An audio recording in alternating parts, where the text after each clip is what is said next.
the beginning of the end for you. To the sky! Bestowed upon you the power of the sun. A mighty sword!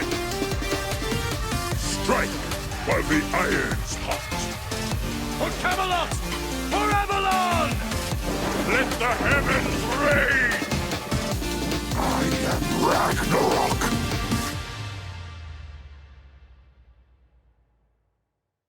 Welcome back, SMITE fans, to Season 9 of the SMITE Pro League, powered by our friends over at Prime Gaming. Now, we're starting to see a rise in the Diamond Arrow meta over in ADC, so I figured I'd share some of my favorite arrow variants from Elder Scrolls Oblivion, one of the games that you can get on Prime Gaming with your Prime membership. In no particular order, the Dwarven Arrow, the Elven Arrow, and the Daedric Arrow are three of my favorite varieties of arrow in Elder Scrolls Oblivion, available on Prime Gaming with your Amazon Prime membership.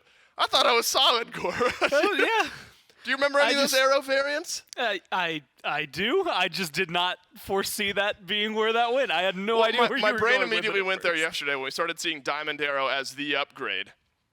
And I was like, was there a Diamond Arrow in Oblivion? I couldn't remember. I think the Glass Arrow is the one that kind of looked like a Diamond Arrow in Oblivion.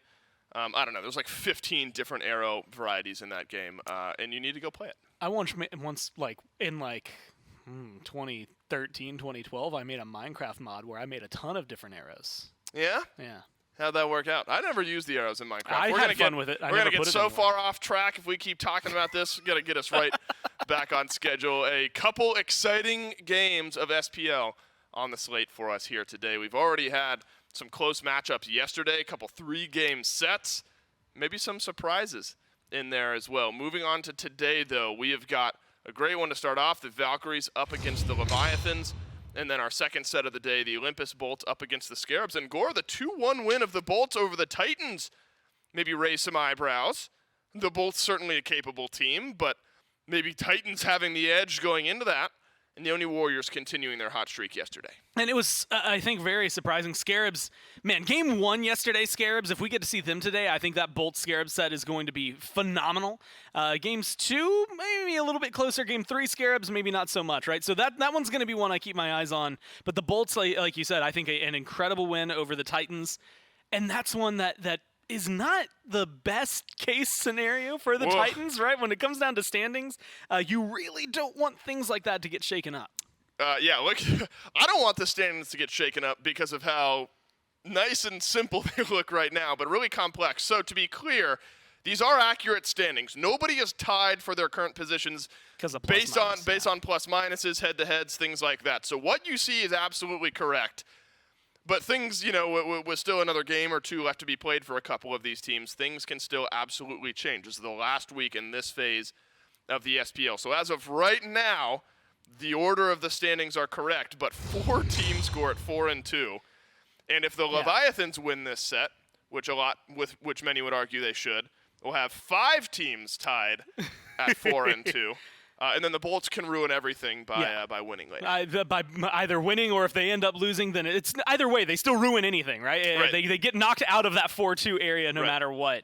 The thing that gets interesting, and this is something because Hindu came in and talked to me about it a little bit earlier, is that knowing that plus minus, like it gets really complicated if people are able to tie up things like that, and when you start looking at it. So like 2-0s, 2-1s, like all those little wins, whether it's going to make a big difference for the Titans, going down 2-1, a lot better than going down 2-0 versus the Bolts, right? So things like that, I think, are what they need to have. 2-0 wins, especially for like a team like the Levi's or for the Bolts here, those would be really, really impressive for them in the standings. Gore, I've just loved everything we've seen so far here in Season 9 of the SPL. The Valkyries, a team that stuck together through the SEC. They qualified in the SPL qualifier tournament, yet to find the first set win in Season 9 of the SPL, but a roster that has shown potential for growth, and a roster, Gore, that has taken games off some very capable teams. They take a game off the Scarabs. They take a game off the Valkyries. They look competitive in many of the early games in which we've seen them play. I think that this is just a team, and maybe self-admittedly, that are getting used to the pacing of the SPL and the level of punishment they receive for making mistakes at the SPL level. Because, no team is immune from mistakes. But the SPL is so fast at capitalizing on mistakes that you make, and that's what the Valkyries are still getting used to. And it's wild because, highlighting exactly what you just said, mistakes don't always mean mistakes, right? Like sometimes it's, hey, one person on your team needed to back to heal up or to spend some gold to get their next power spike. And in most scenarios, maybe a fight doesn't break out right there. An objective doesn't get taken. But a lot of these teams, I mean, they're literal sharks on the map, right? If they can sense weakness, they see the blood in the water, they are going to be able to capitalize on it. And so sometimes it's just, hey, we decided to do X, Y, or Z, and that was the wrong move. And it never ends up fully feeling like, oh man, we goofed up and it was a positioning thing. And so this is a team that I like you said, have my eye on, because even the Leviathans said it, right? They played each other this matchup at the beginning of the kickoff LAN. It was the first one we watched. And afterwards, Shinta was saying, this is a team that has a lot of potential. I think that they're going to be a really big threat. They just need that time to adjust. Right now, a few weeks in, they've got 3 full weeks of SPL behind them, and coming into the 4th one, whether or not they can take a game off the Leviathans, that would be absolutely wild, right? I think this is a team that has that potential, but I think the Leviathans, reigning world champs right now, play very cleanly. I still think, though, this team's top end, and when they show it, and we've seen it over the last couple of weeks, looks phenomenal. If they can get that consistently through this set, it doesn't matter if it's a 2-0 win for them, a 2-0 loss for them. I think it's going to be something that's just massive all around. Wowie and Gamma on their way to studio, not today, but soon, and that'll be a big impact for this Valkyries team as well, just experiencing SPL life as well as playing together all in studio. Gore, after going up against the Scarabs and the Warriors, it was always going to be a very difficult end to the phase for the Valkyries because they go up against the Titans, the Bolts, the Dragons, the Leviathans now, and then the Kings in order.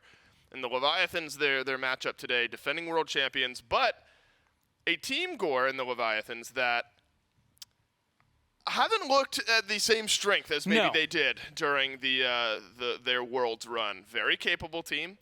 Very threatening team, but I think just a product of the competitive nature of Season 9 of the SPL find themselves at 3-2, and they would be one of 5 teams at 4-2 should they win this set. And so I don't know if it's them looking worse or if it's just the rest of the league looking better, because we have seen those moments of flashiness from this Leviathans team still. And I think that, again, the high end for the Leviathans is still the same spot that it has been. In fact, it was actually this Scarab set, where things weren't going well for them for 20 minutes. They're behind in gold, they weren't doing a lot in terms of the picks, and they weren't able to control a lot of the flow of the early game. And then they got to the late game team fight stage. And you go back to Season 7, and that's all we talked about with this team, was how good they are as a 5-man group and what they're able to provide for a team, for each other in those moments. So I think that right now it is that adjustment period, right? Getting used to the meta. It's even more awkward because this week there were some adjustments, right? With the balance patch that they're playing on, things are going to end up shifting. And this has never been a team that the minute a patch drops, they're the best players in the world at it. This is a team that a week later, the meta's been established, and they're going to beat you at that meta. They're going to play it better than you do, but they might not be the ones playing it the best the first time around. They let it, kind of have to explore it, feel it out. And so I'm wondering if today is actually maybe the best day for the Valkyries to try and show up and capitalize on what we typically see out of Leviathans. Well, Gormizer, there are avenues to victories for the Leviathans. There are avenues to victory for the Valhalla Valkyries in this set as well. What do the teams themselves think that their best route is to victory against one another? Take a listen and find out. So far our season has been a little up and down. We're 3-2 now. Some tough losses against some teams we think we should beat, but that's kind of how the beginning of Season 9 is, or any other season. Everyone's experimenting. Usually there's a big patch, new season patch, so everyone's experimenting. You really want to kind of just experience all the game has to offer. You want to try a whole bunch of different things. That way you don't pigeonhole yourself to 1 or 2 strategies and things like that. So, I mean, we did expect to win more than we have been, but we're not too upset about, the 2 losses. I think the Valkyries have done okay so far since they've come into the league. I'll admit I'm actually a little bit disappointed with them because I feel like they start off really strong in their game 1s and then they just have a complete mental lapse. Like the game 2s and 3s are just, they're not even close. And their most recent set with the Bulls has just been pretty one-sided. It's been pretty rough. We are learning and improving, which is really important. However, we aren't doing it at a fast enough rate, I feel, and hopefully over this next week with both Gamma and Wowie getting into studio, we'll get a lot better. Truthfully, I think we're farming pretty poorly. We don't have very good obelisk control, and we don't trust our own calls a lot, which causes a lot of like mayhem, and it doesn't make us play very well. What I feel like we need to do against the Valkyries to prepare for them is probably just focus on playing clean. You know, if you looked at last week's set, I got picked a lot against against Scream's ganks and things like that. So I think we just keep it clean, no needlessly dying, no random chasing, we should be fine. Yeah, on the Leviathans, I feel that Shinto is going to be the main person that we have to look out for. However, the team as a whole has been looking kind of shaky. They're still playing well, but not as well as they should be, so we should have a chance to be able to take some games off them. The biggest threat in the Valkyries, I would say, is Benny Q. He's kind of their workhorse. I think they treat him like we treat Shinto, you know, like give him all the farm, let him do his thing. And you saw last week as well, he picked X-Ball, so you never know what he's going to pick, so we got to be prepared for everything. And that kind of goes back to what I said, where we need to just keep it clean. I feel like for our team coming out of that set, we should be able to take some games off of them, hopefully win the set, but we'll just have to see as it goes. As a big Kierme fan, I do like what he's saying there, where this team has been improving. Maybe not at the rate that the Valkyries were hoping for, but there is still improvement seen, and of course hoping that Gamma and Wowie are able to get here quickly and safely. So important for this Valkyries team, and getting to experience LAN games together and all of the offerings that SPL player life has. Now, Zapman, I think, I was talking to Gore, very diplomatic in his answer. What do you think is the best route forward to beating the Valkyries? Just playing some clean Smite. And I do think, Gore, going into this matchup, based purely off of the history of the two teams we've seen so far this year, if the Leviathans play clean Smite, play clean Leviathan Smite today, should be a win, might be a 2-0 win. If the Leviathans play clean Leviathan Smite, then they just win another world championship. They win worlds, right? They just continue. Like, it feels like, again, a lot of the teams that have been able to hone in and take control of where the Leviathans' mistakes have been lately, I don't even want to say, like, they're just playing up. They're playing as well as what we expect to see out of the SPL. But the thing is that the Leviathans haven't always looked the same as they did during their Worlds run, during even the last phase. Like, we know how clean this team can be, and I don't think we've gotten to see that full effect. I think in some games this year we've seen them, but not for a full set. Here's the good news, Gore, as we get into picks and bans for game number 1. I get to shroud my anger as a fantasy owner of a couple of these players in actual analysis, where it feels like the carries have been inconsistent for the Leviathans. Yes. And I have both of the carries on my fantasy team. The last 6 games for Zapman, 6-2, great. 3-4, a little worse. 2-4, not great. 0-5, tough. Then 4-0, 6-2, right? I mean, so you get these kind of hit or miss games. Shinto's very similar. 2-5, rough. 4-2, fantastic. 3-6, down in the dumps. 2-1, all right. 3-0, all right. 5-1, fantastic. So you get these the that ups was a and roller downs. coaster we just right, went on. wasn't it? You know, it's very, very quick up and down. And I think the front line, I mean, that's just an example of 2 players on the Leviathans where really just their games in general have felt like they're going that way. And so maybe, if the Valkyries can capitalize on one of, quote, those days from the Leviathans, things get interesting. We'll catch back up, though, with picks and bans. Kleena and Zeus taken away alongside Umoja. That feels very wrong U-esque of a ban. Shiva has been strong for Kierme, Gore. And I actually think it's a slight respect ban towards Kierme, where the Leviathans realize that's been an effective pick for the jungle. And not only that, but the Valks are, well, prior to, I think, this week, and maybe going into last week, I think I'm not including last week as well, but when he's, the minute That's she was right. in there, they were the Unleash only the team that ran it beast. successfully the first times around. We saw the Leviathans try to pick it up. Wrong Yu was the one who ended up playing it. I don't know that we'd get to see that. So if he makes it through, Leviathans end up staying first pick, let's say in game 2, potentially game 3 if that ever comes through, then maybe we'll see them try to pick it up. But I think for the Valks, that's just an easy target ban to try and get rid of. And a strong pick for the Valkyries, Charybdis and Gilgamesh. Remember, Charybdis has not been available up until this week. Yep. Already saw some Charybdis in the Scarab set yesterday, one of Baronic's favorite picks. Stuart even got a game of Charybdis in there. I'd imagine our Scarab set later today. One way or another, whether pick or ban, we still see Charybdis prioritized. I think this is strong, though, for the dual lane of the Valk score. Yes. Because the dual lane I for would the argue Valks necessary. has had a hard time staying safe and just getting out of the laning phase strong. And so I think a safe pick that also has late game potential in the Charybdis is a great look for the Valkyries duo lane. And I think it's exactly that. A safe pick is what you need, but has a lot of potential. Charybdis can do a lot in terms of a team fight, good damage, a lot of play potential and play-making potential, while still being able to stay safe just because of long amounts of CC immunity in the ult, as well as a Whirlpool form. Every week, I update, in my spreadsheet, I've got like highest KDA, and I do it for every team. I do lowest KDA for every team, most kills, most deaths, things like that. And I keep a tab that just is for the league. Wowie has the lowest KDA in the league right now, and it's 0.6, right? I mean, it is just, whether he's getting camped or things are just not going well, there needs to be something for the Valkyries duo lane that keeps them alive, and I think this Charybdis pick, outside of like Jingweis and Heimdalls, like this is going to be up there with the safest carries, and this is going to be something that I think helps alleviate that stress point from the rest of the team. 0.6, well, I mean, that's like averaging an assist for each life, I think is how that ends up breaking down, almost close there. Now, there have been some good games from Wowie, some good games from Gamma. Consistency, building that up, and again, we'll throw some leeway there. Still making their way into Studio. We expect some growth when the duo lane of the Valkyries is able to make it in and play alongside their teammates. Gilgamesh and Ardio follow up the Charybdis.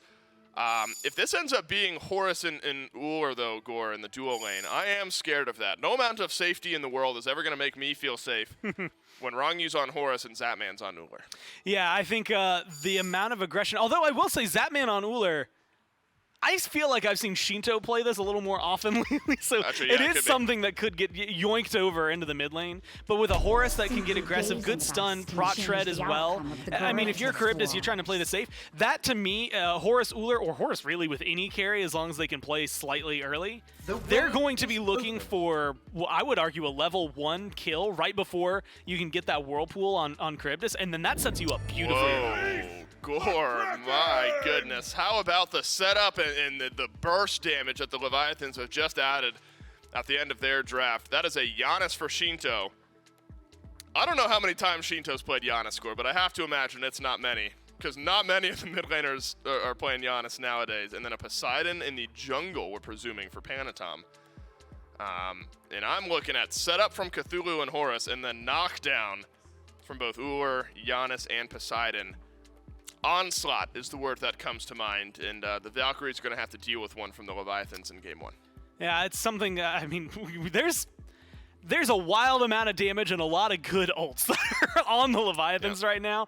I mean, imagine having to deal with a Cthulhu in the same fight that you're worried about Giannis portals and the ult that can come through from that. In the same time, you're worrying about a Kraken as well as what Ullr and Horus are trying to do. Like, there's so much, I think, that's going to be going on over here. And that makes it even more interesting in the middle of the team fight. Granted, that does open up good transformations, I think, for the Morrigan on the other side. You can turn into your own Ardio, which is going to give you good zoning. You can turn into the Cthulhu which is going to give you just the same amount of kind of potential to I want to disrupt the fight. There we go. Right. I also think that you could do something shenanigansy, and if we end up in a scenario where sometimes you might want to turn into a Horus to see where that ult can get you. We've seen some interesting backdoor plays with a Horus ult, and if you can open up a Phoenix and try to end the game, you can transform into that and steal that play away. I mean, that's such a good point, Gore. When you can make a case for maybe everyone but Ullr on the other team, I think, one, you're in a good spot as a Morrigan. Although I would definitely be the type to, I forget what the term is for, like, when you have so many choices, you can't make one because you got just too many choices, like choice paralysis or something like that. So I would fall prey to that. But there's so many good options here for Benny Q on this Morrigan. But that also means that the enemy team has, to your point, Gore, a lot of good options just by nature. I think you could make a case for maybe everyone but Ullr. But watch, Ullr's going to end up being the transformation that Benny Q goes to just to spite me. I think the Valkyries do have, Gore, even outside of the team fight that the Leviathans have drafted. I think the Valkyries have a nice, well-rounded composition of their own.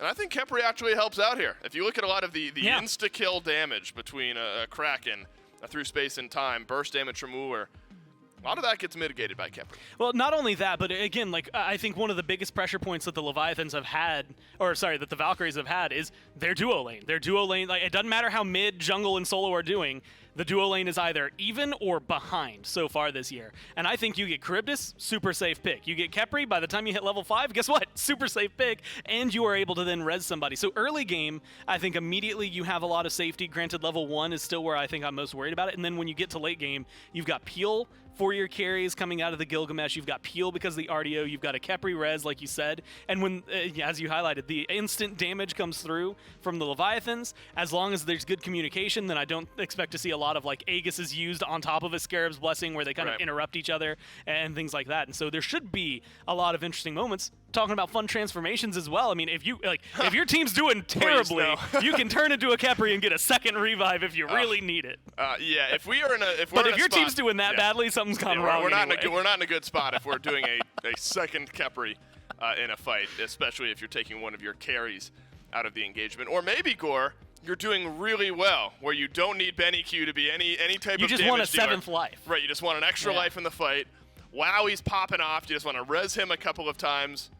Could be an option, I suppose, for the Valhalla Valkyries. But I do think with the way that the Leviathans like to play Smite, at this point we're finding silver linings for the Valkyries because the way that the Leviathans have drafted here, very in your face, and a composition through the Horus, I think, that puts you in the enemy team's face whether they want you to be there or not. And I think that's going to be such a dynamic piece of this Leviathan draft. I think there's a world where we see them get aggressive almost instantaneously, right? I think, again, when I look at Horus Uller, I can see this maybe going for like a level 1 gank where essentially walk into the lane before level 2 comes up for the Charybdis or the Khepri, use the stun from the Horus or the knock-up, I guess, because that's typically what you're going early on, and then trying to just use that CC chain, use that damage. You typically need a third person, though. We've seen in the past is like solo laners going over there using their teleport. They've got a lot of mobility, though. It is a battle of the blue teams as the Atlantis Leviathans and the Valhalla Valkyries do battle. Game number 1 starts right now. Who's going to take it home here in the final week of the Phase 1 of the SPL? Will it be Leviathans? Will it be the Valkyries? We'll have to find out here in Game 1. It's J-Mac and Mifflin here to bring the action onto this one, but it's Wrong You on Giannis support. Yep. Panatom on Horus Jungle. That Did they one. not talk about that on the desk? No, I don't think they covered their bases there. Big fumble. I honestly cannot believe it. Yeah. Wow. All right. I suppose I do have to use the full extent of my analytical brain to try and figure out what Giannis support is going to bring to this team. It's decent CC lockdown, and there it is. Yeah, it's a double portal onto Wowie and Gamma. Zapman has some good follow-up. Will leap in. Right up against the tower, ends up eating a tower shot, half of his HP, but the bladed arrow after Zapman finds a first blood in the duo lane and puts the Leviathans up early. Yeah, so the strength of Giannis is his ability to lock down with that CC, the ability to reposition your team. You can essentially use that portal as you would a Riptide, I suppose. The slow, very disruptive in some of these team fights, decent damage output, should help out with wave clear.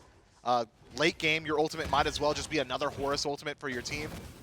I'm curious to see how this one pans out. It's reminiscent of what you might see in another MOBA, where I feel like supports are generally more so about their damage output. Wrong You kind of dipping into that style. I'm excited to see how it plays out. The only thing I'm not excited for is the ripple effect it's going to have in like ranked games and casuals. I feel like I say that about the Levi's and the Bolts so often. They're just out here to ruin my games. I feel like we say that about most of the teams in the SPL. We get to, like even the Kings with Captain Twig, some of the things that he picks, he goes, oh man, I'm going to be seeing that in my ranked games. You get to the Valkyries specifically, you go, wow, I'm going to see Kabrakan mids in all of my games, Sun Wukong mids coming out of Benny Q, things like that. So it's chaos in the league right now, and it's been having a ripple effect all throughout Wowie. Oh, no portal. No portal follow-up this time from Wrong You. Wowie will be fine here. It's not, oh, there's the portal. It's a little bit delayed, but it's not often you get a double portal in the dual lane to start things. It's not often you get a double portal, period. I just shouldn't even have to emphasize the dual lane there. Yeah, I am curious, though. The matchup up against Charybdis is interesting for Giannis in that it's similar to how like an E-set plays or an Izanami in that with those piercing autos, it's pretty clear where you want to position in the wave. It's right on top of those melee minions so you can auto-attack the entirety of the wave. So I'm thinking Wrong You will likely be very disruptive for Wowie throughout the entirety of this laning phase. Every single time he channels out that first ability. That seems to be the answer. I was curious why there was no follow-up. He was waiting. But your core gets hit by a minion with the drop kick, and Kirmi can finally find a pick here for the Valhalla Valkyries and get their names up there to start things out here. 1-1 now. Well, both of the boys in blue. I was going to say the boys in blue, but I remember we are fighting with both blue teams here. But Chaos team finally up. Kiermi getting that kill, going to be very important for him. Kiermi has been one of those major facilitator players for this team between him and BennyQ. If one of those two can get off to a good start, usually it pans out fairly well for the Valks. Yeah, the Valkyries ever the team to bring the fight in a Game 1 scenario. It's something Zatman talked about briefly during his interview. This is the Valkyries at their absolute best. And as you said, when Kiermi's able to get the ball rolling early, when BennyQ's able to get involved in the action, that's generally where the Valhalla Valkyries will find their success. Kiermi on Gilgamesh should be able to continually get involved at every single portion of the game. Not a single portion of the game is Gilgamesh poor at. Morgan, though, it's going to take a little while, I think, before BennyQ is able to get as aggressive as he'd like. That said, with Doomorb in the first slot, huge power infusion, slight nerf, I suppose, in the most recent patch to that power, but movement speed and these great transformation targets could turn into that Gilgamesh early on to start rotating towards these side lanes. Benny might be waiting a couple more levels, maybe 1 or 2 more items, but it won't be too long until he's able to make his own name known across the entirety of the map. Well, it seems with the nerfs to Crusher that came in the recent patch, the Hunters have kind of swayed themselves away from going that starter. We've been seeing a lot of the Gilded Arrow Devourers Gauntlets kind of rush ups here. But even in the jungle, it's started to have some ripple effects. We've been seeing a lot more Jotun's Wrath rushes right away by some of these players. Or even in the case for some of these semi-auto attack based gods, we've been seeing this Golden Blade kind of peep its way back in. Yeah, Golden Blade is just, hey, I really need help farming. You build Golden Blade on Horus jungle because Horus jungle clear, not super good. You need those cleaving auto attacks. Similar to like the Bakasuras, the Arachnes, it just really does make your clear that much more fast.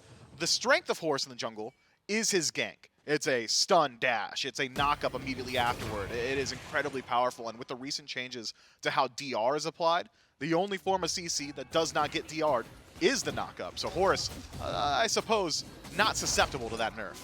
Aqua still walking very far forward towards Panatom. Wrong U is here. Now with Shinto right behind him. Up in descent to the Maz is Yarkor. Knock up onto Aquarius and the Kraken right on top as well. And Yarkor will finish the job to get the kill, but Shinto gets drop kicked against the winds. And now BennyQ has got a Cthulhu of his own for his team, but he'll use the knock-up and get away instantly. But as soon as he de-transforms, he is met with the stun by Panatom and a double kill for Yarkor. Yarkor needed that as well. That was not a great start for him. Gamma very far out of position here. Zatman should have this kill. Needs one more auto, one more ability, anything to catch this Kefri. Pops the movement speed, gets the axe toss, and is now waiting out that Scarab's Blessing for one more hit after, and Zatman can chase it out and grab him. Yeah, Gamma just getting overzealous in his ability to steal away those flowers. Does at least get the Obelisk ready for his own team, so a gold infusion over to the Valhalla Valkyries. Maybe worth it, I suppose, for the Valkyries there. Gamma's life not the most useful at this portion. Had he held on to his ultimate, I think that would have been a pretty high value trade for the Valhalla Valkyries, but now gonna be a while till he gets that team fight cooldown back and available to his team, so gonna be a while till Gamma has too much of an impact on the map.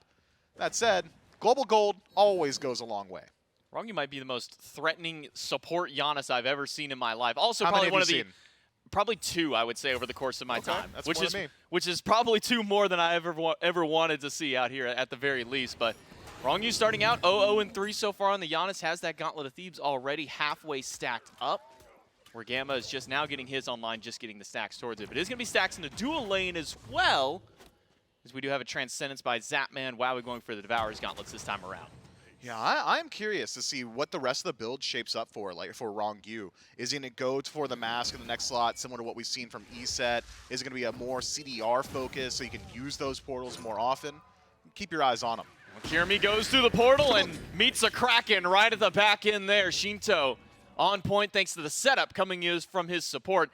And most often we always make these jokes like, man, if a Giannis ever portals his own feet, it's probably doomed for him. But in this case, it was perfect to set up for not just him to kind of reposition himself, but also ended up grabbing Kiermi in that same portal. Yeah, Kiermi probably regretting his choice to pick up Blink early on, and Aegis Order Beads likely gets him out of that scenario. Instead, loses out on his own life, and now some leads starting to establish themselves for the Leviathans all the way across the map. Yarkor, with his double kill, able to close up that gap. Aquarius is able to establish for himself with the help of Kiermi earlier on. Panatom now 1 level up, 1 level in mid just about. BennyQ just now ticking to 10.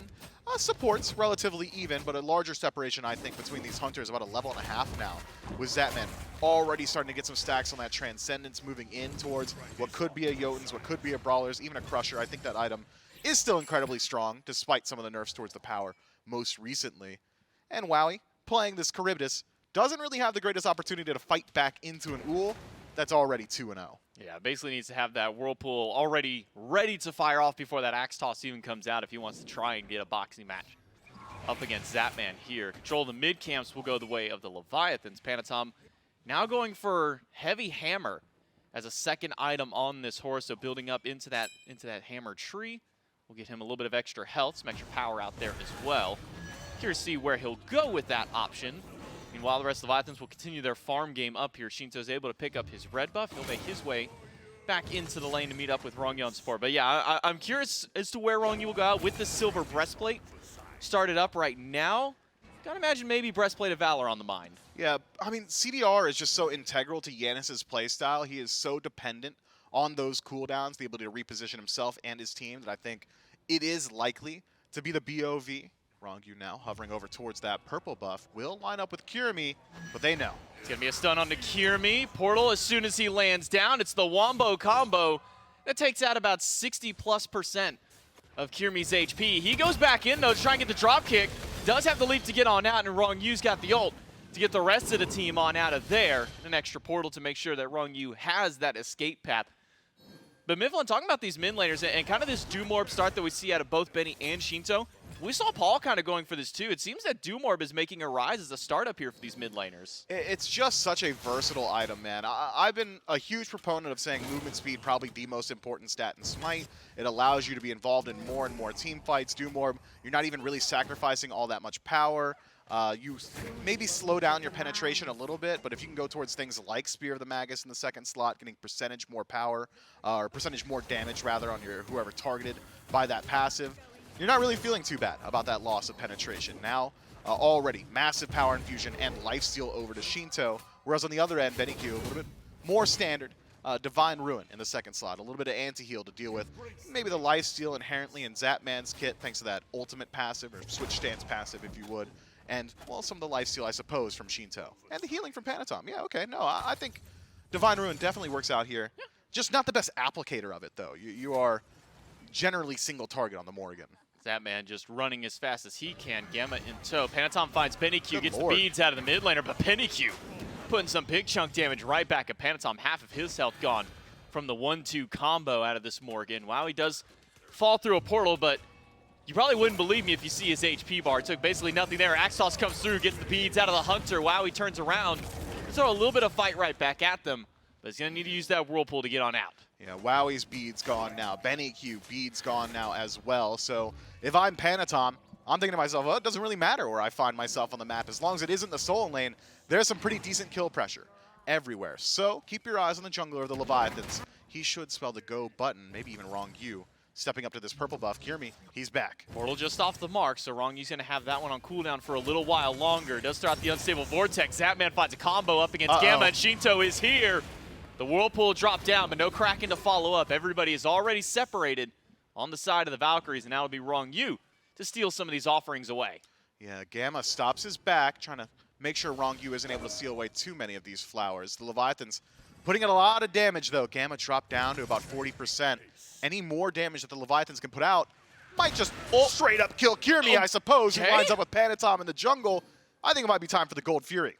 Yeah, so what was that? The stun combo into a Kraken is apparently all it takes to kill Kirimi out here. I mean, when you look at the damage thrown out there, that Rune Forge, some extra pop power there for Panatom, and then you have the Spear of the Magus like you were talking about earlier. Yeah, I guess that is just enough to kill him, especially when you have a level...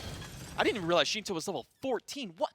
We always talk about this man farm, but somehow it still baffles me that he's able to find this much extra farm on the map. Got to give credit over to Benny Q as well, though, who is able to maintain level equity with Shinto. Both mid laners now level 14.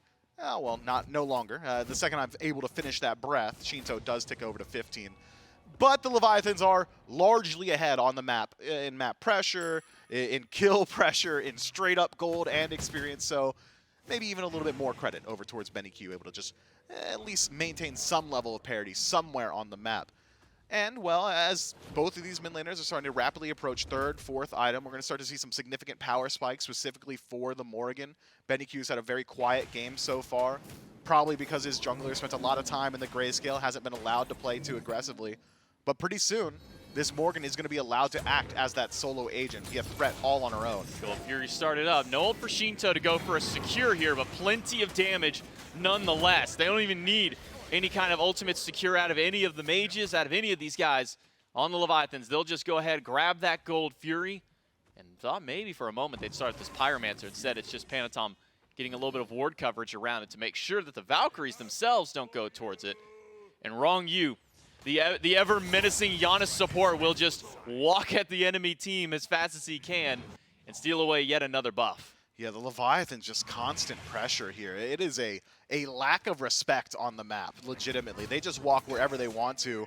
Specifically, Zatman has been playing on tower line more often than not. Wrong Yu has been incredibly aggressive on this Giannis pick, despite being relatively squishy at this point in the game. It is a Breastplate of Valor finish for him as well, so additional CDR should help his survivability. Pyromancer, though, pulled out by the Valks. Leviathan's a little too far. Shinto not going to walk up to try and grab Never that mind. one. Leviathans, just Yarkor, steals that one away on the Cthulhu, all by his lonesome. And all the Valkyries have to back away as soon as that fight attempts to even break out. The Leviathans, with that Gold Fury, with that Pyromancer, have now pushed that once was 1,500 gold lead all the way up to nearly 4,000 in basically just a minute. Here's the thing about the Mire. It's a two-part ability, so each part does a little bit less than any one individual ability. I gotta imagine Yarkor hits that for like 150 right there. And it's telegraphed, by the way. You know when the Mire is going to seep down onto you. Makes a lot of noise. Makes a lot of noise. Giant circle on the ground. Big oozy cloud in the sky.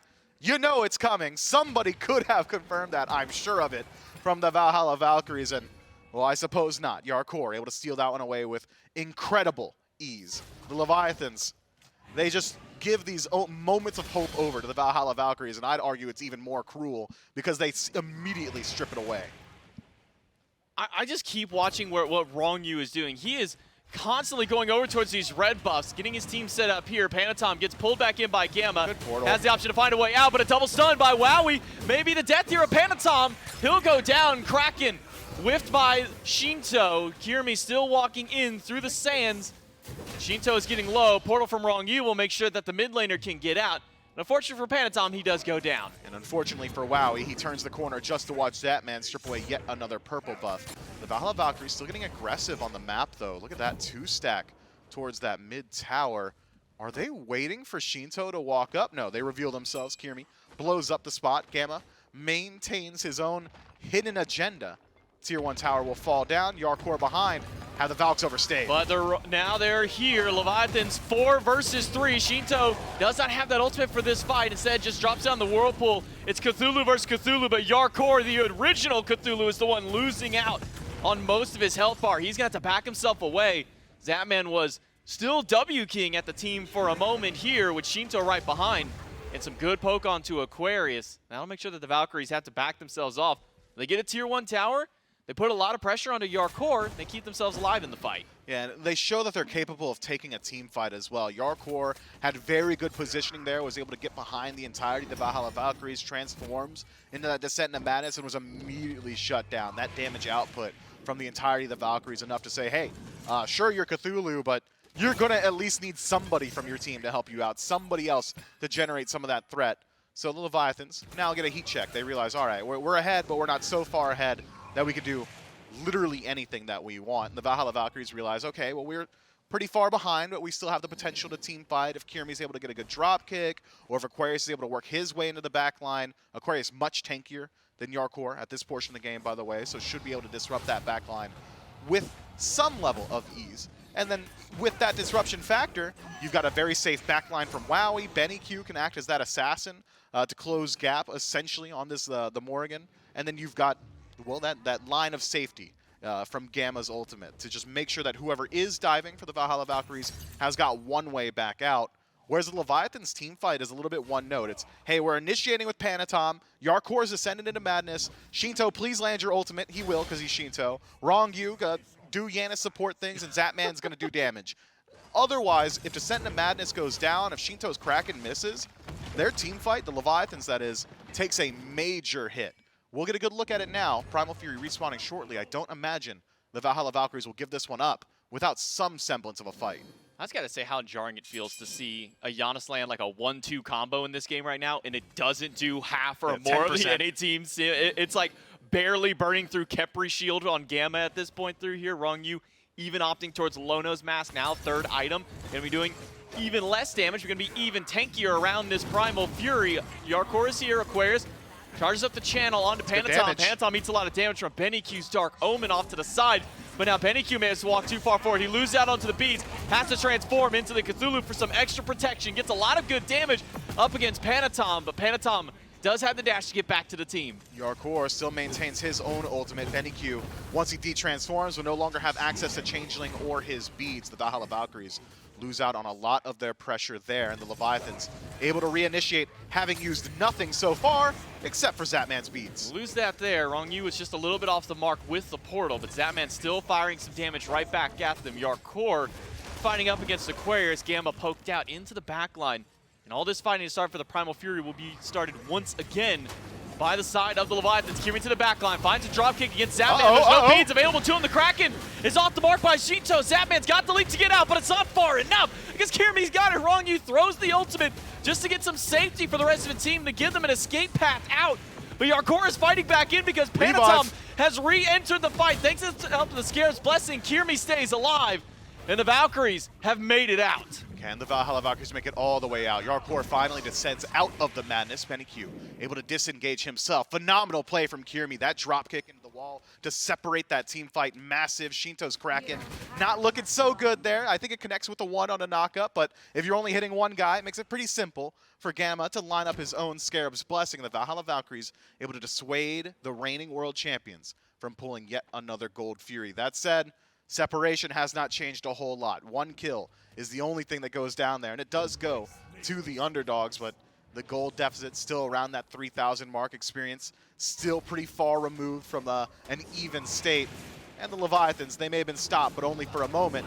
They worked their way to the Pyro. They'll be stopped at one objective and not the other, but the Leviathans, while getting one, will make sure that will not be able to stop the Valkyries from grabbing that Fury on the left side of the map. So it'll be a trade out of the objectives. Gold-wise, will be pretty much even there, but the Valks do have a little bit of extra boost now when we start getting to these Fire Giant dances. That extra bit of damage and damage negation up against these jungle objectives will make the Valkyries maybe a little bit more enticed to try and take some of these fights. Yeah, the Valkyries still are certainly capable of taking these engagements, especially if Kirimi is able to work his way into the backline, as we just saw. Panatom now starting to show some of the weaknesses of Horus in the jungle role. Has to dedicate his entire body. It's a dash forward with Fracture to find that stun. And when you are as squishy as Panatom is, you got to be real certain of your ability to take the fight from there. He was dropped very low initially, just from the poke of Dark Omen.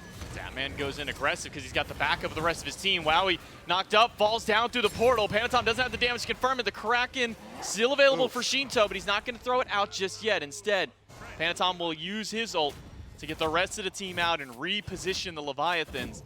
But the Valkyries still showing that they've got that fight in them, even with levels down. Yeah, Panic Aegis, though, from Wowie there, so massive relic loss. You still have 40 seconds left on the bead for Charybdis. You are at least benefiting from CC immunity in the ultimate, as well as just removing yourself from the playfield with that third ability. So Charybdis incredibly safe still, but maybe less so than the Valhalla Valkyries would like. A lot of initiation tools available to the Leviathans. The only thing lost there is Panatom's ultimate, so Yarkor can blink ult in, try and put some pressure on a Wowie in this next fight. And, well, you got to imagine the next fight will likely be around this Fire Giant. 22 minutes in, no other neutral objectives available. Tier 1 towers essentially nearly dead for the Valhalla Valkyries, if not already legitimately dead for the Leviathans. So only one thing can really start to separate these teams. And if the Leviathans pick up Fire Giant, their siege is scary. You've got multiple ranged auto attackers to be able to poke out these structures. You've also got very consistent displacement, very consistent engagement between Panatom and Yarkor. But if the Valhalla Valkyries pick up Fire Giant, I'm not sure how strong the base defense is for the Leviathans. The gold is not so far removed that Fire Giant wouldn't completely equalize this game. and then the game simplifies for the Valkyries. Wowie should be able to shred the objectives with relative ease. BennyQ can initiate these fights, or maybe it could just happen here. Yarkor caught out. Stuck inside the cripple field from Aquarius, but once that one fades away, no further fight there. Instead, it's one towards the mid lane, portal onto BennyQ, and Unstable Vortex again only just tickles BennyQ's HP bar there, but just that threat alone is enough to scare the Valkyries away from this tier 1 mid tower. That one finally goes down with what little health it had to it. Shinto steals away a red buff all the while. We do see that finish Lono's mask now for wrong use. A lot of extra HP to himself.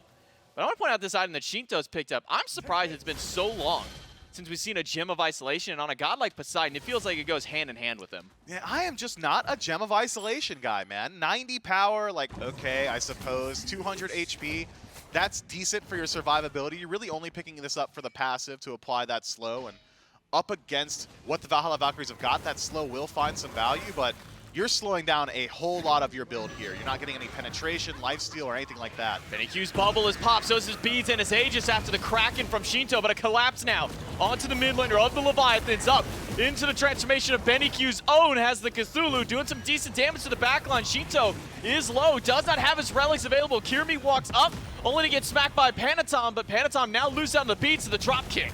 Yeah, double beads pop from the backline of the Leviathans as Yarkor tries to create some space. The Valhalla Valkyries surging forward, and they strike first blood. Yarkor goes down, but Panatom goes back in against Kirmi, who gets hit by the tidal wave, but a beautiful revive from Gamma will keep the jungler alive yet again. Zatman can't get over the wall. The cripple field from Aquarius is holding him in, but the door finally opens only for him to have it shut right back on him, but Shinto finds a turnaround kill. Gamma now caught out. Not a whole lot of damage coming his way. Can't say the same of Penny. He's falling down. BennyQ, credit to the kill. Wrong you. We'll get a little bit of help, but not enough. Wowie has picked up a double kill in the fight, and the Valhalla Valkyries have traded 4 for 1 in this trade, and now can set their sights towards the fire. 3 healthy targets, and at least one of them is Wowie, so you know that this Fire Giant will shred quickly. 30 seconds left on the nearest respawn for the Leviathans, barring Yarkor, who has got teleport available, might be able to keep things interesting on this side of the map.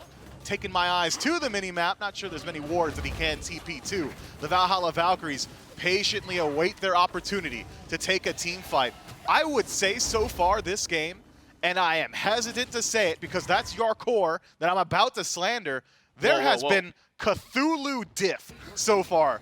BennyQ's Cthulhu has been much more impactful from what we've seen of the Leviathan's actual Cthulhu. The descent into madness from Benny is separating the fight, reinitiating. He's eating up a lot of cooldowns. Sure, he loses his bees and Aegis immediately at the offset of that fight to Shinto's ultimate, but what does he do immediately afterward? Transforms into Cthulhu, dashes forward, forces out, I believe, 2 or 3 sets of beads, and immediately separates the entirety of the engagement and allows the rest of the Valks to do whatever they want. Yeah, BennyQ's pulling the anything you can do, I can do better here on this Morrigan pick. The first spill of that fight going on towards Yarkor, and then that ult right there by Gamma really pulls a full 180 now to where the Valks have complete control. They've got the numbers advantage. Sure, Kirmi does die right afterwards, but this back and forth, Wowie finally allowed to get some of this damage out here on this Charybdis. And this is a pick that Wowie loved going towards whenever he was in these qualifier stages up for the SPL qualifiers. This was one of his most consistent picks, and now that it's finally back and available to him, we see why he loved it so much. And take a peek at the build as well. I wonder if this is something that is a Charybdis special, or if this is just a byproduct of the changes to the meta. But Death's Embrace, Devos, tons of pen, good tank shred from Kinsize. This is a very, very survivable Charybdis. I'm not sure if anyone is legitimately taking a 1v1 up against Wowie. He's got great tools to deal with Shinto. You're not really worried about Panatom's damage, and all that healing is just going to be so hard to mitigate, now even compounded by this Fire Giant. We'll see. I said the Leviathan's base defense doesn't look so good, but it seems like they disagree. Tier 2 is where they decided to dig in their heels, and already good damage into Aqua. 2 fall down through the portal, but that won't do a whole lot except for just more so annoy the Valkyries. But they haven't really been able to put a lot of damage into this tower. Axtos does manage to find Aquarius, who's down about 1/3 of his HP. Healing up a little bit, though, with that Fire Giant buff. Good lord. Gamma gets eaten with another portal into an Axtos here. Zatman is flipping between these stances like a madman and just throwing out these axes, and every single one of them have been connecting. The Leviathans are holding at this tier 2. Just watch Benny. He's working his way behind the back of the team fight. Panatom spots him out. Kirmi drop low. Kirmi jumps in, trying to go for Shinto. Does have the Aegis still available. Dropkick slams him against the wall. It has to use the Aegis. It's a little bit late. And then that's Scarab's Blessing on top of Kirmi. He should be able to make it out of this fight regardless. But Panatom in the sky. Where is he going to land back down with his ult? It's right in front of his team to give Rongyu and Yark just a little bit of extra help. Tier 2 tower has fallen. Gamma uses the beads to immune the stun, dashes forward, and loses his life. But wow, he finds one with the Maw. Zapman stunned out, Zapman low. Benny Q now up into the Cthulhu. Zap jumps away and has just enough movement speed to get away from the knockup, but Benny Q healing up his team and dealing with these backliners. Him and Aquarius have put Shinto down. Benny Q, credit to the kill. It's the frontliners still trying to get away from this Phoenix, but Yarkor has the dash to make it on out. Zapman crippled out, double kill for Benny Q. Panatom can't even make it to the fountain only by his own merits of finding the stun. The Valhalla Valkyries in one team fight around the speed buff have turned this game back around, and they are going to take game number 1 against the Leviathans, unless the Leviathans can find a miracle defense, which they will not. Panatom may have been able to line up one more kill for his team, but maybe not enough, as we're having some technical issues here. I'm going to hold the cord for everybody. Look, that is one of the unfortunate downfalls of having as unorthodox a composition as we have seen from the Leviathans. It's eventually going to start to fall off. I would argue that we did not see a whole lot from the Yanis in the late game, not a whole lot of repositioning plays, something the desk had talked about. A good deal was the ability to play the entirety of the map. Can you use that Horus? Can you use that Yanis to just reposition, play aggressively on these objectives? We didn't see that. We didn't see any of that, because the one time a team fight actually erupted in a 5-on-5 engagement around that speed buff, the Valkyries took it, and they took it easily. Yeah, Benny Q on this Morgan, I was going to say on this Cthulhu, because that was his primary transformation, putting in a lot of work for his team. Him and Kirmi really able to step up. Gamma, strong performance here on the Capri. The Valkyries take game 1. Can they continue that trend in game 2? We'll take a break and find out.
After game 1, it is the Valhalla Valkyries over the Atlantis Leviathans with a 1-0 lead in this set.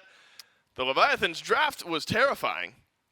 Where they put the picks was maybe a little less terrifying. And it's only a few picks that end up swapping around. Shinto gets Poseidon mid, Horus jungle, Giannis support. And so it's 2 picks, Gore, that swap, but end up resulting in 3 changes from what we expected. So I want to talk about how outlandish it is. Like, so normally, like, if we're ever like, oh, well, this is vague and it can shift around, we'll talk about it. At the bare minimum, my brain like yells at me to be like, hey, you should at least mention, like, and it feels like maybe something like technically we've seen, I think in like the SCC at one point, I want to say it was Leon, had played like a Giannis jungle, and so like that's, you could have swapped like, oh, a Poseidon jungle and a Giannis mid, or a Giannis jungle and a Poseidon mid. Nowhere in my mind did I see Horus and Cthulhu going anywhere other than as the front lines, so seeing Horus ripped away from that in this comp blew me away in the first 30 seconds. I didn't know what to think. Yeah, but then you have to shine a light on how the Valkyries were able to capitalize on that. It felt like Yark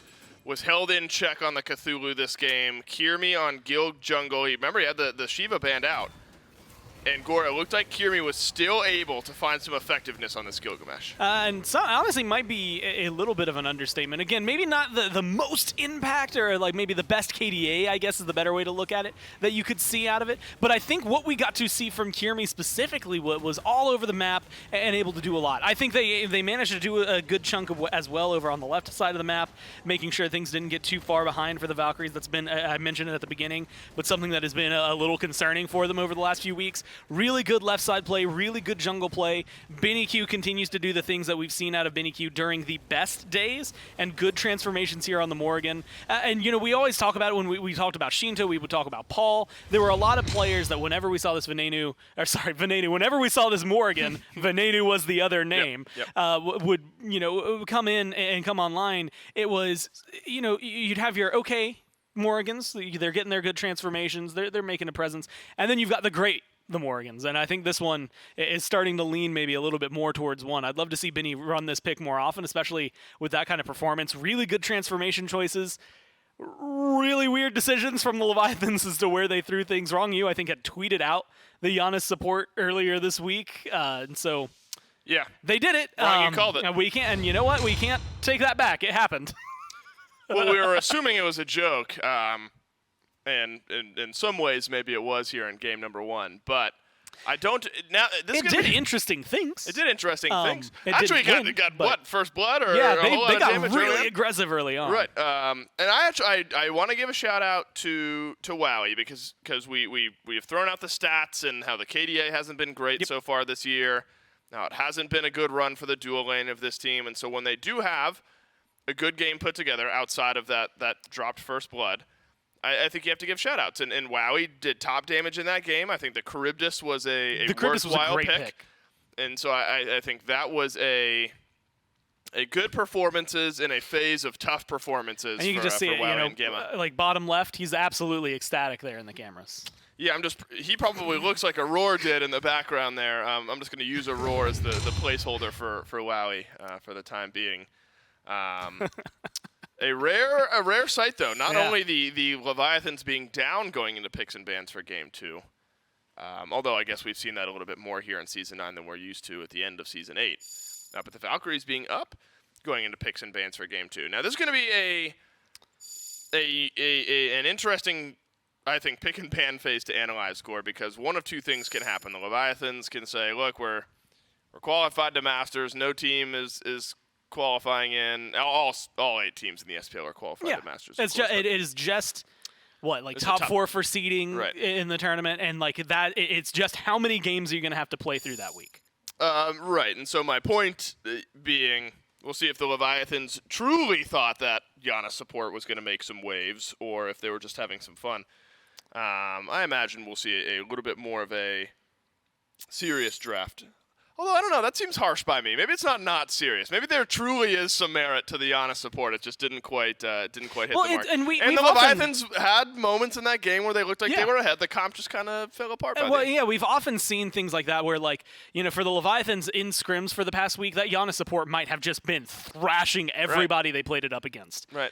But then when you come into the SPL, depending on how that game shakes out, right? Like, you start off really well, but does everything continue to go your way the exact same way? I think that, we got to see really good proactive play from Kiermi, and that probably wasn't in their toolbook for it, right? If you're going to have something like the Giannis over there as one of your frontliners and, set up as an initiators, then your Cthulhu can't really get killed off super early on. So I think that the pressure that the Valkyries ended up providing made that a little easier to deal with.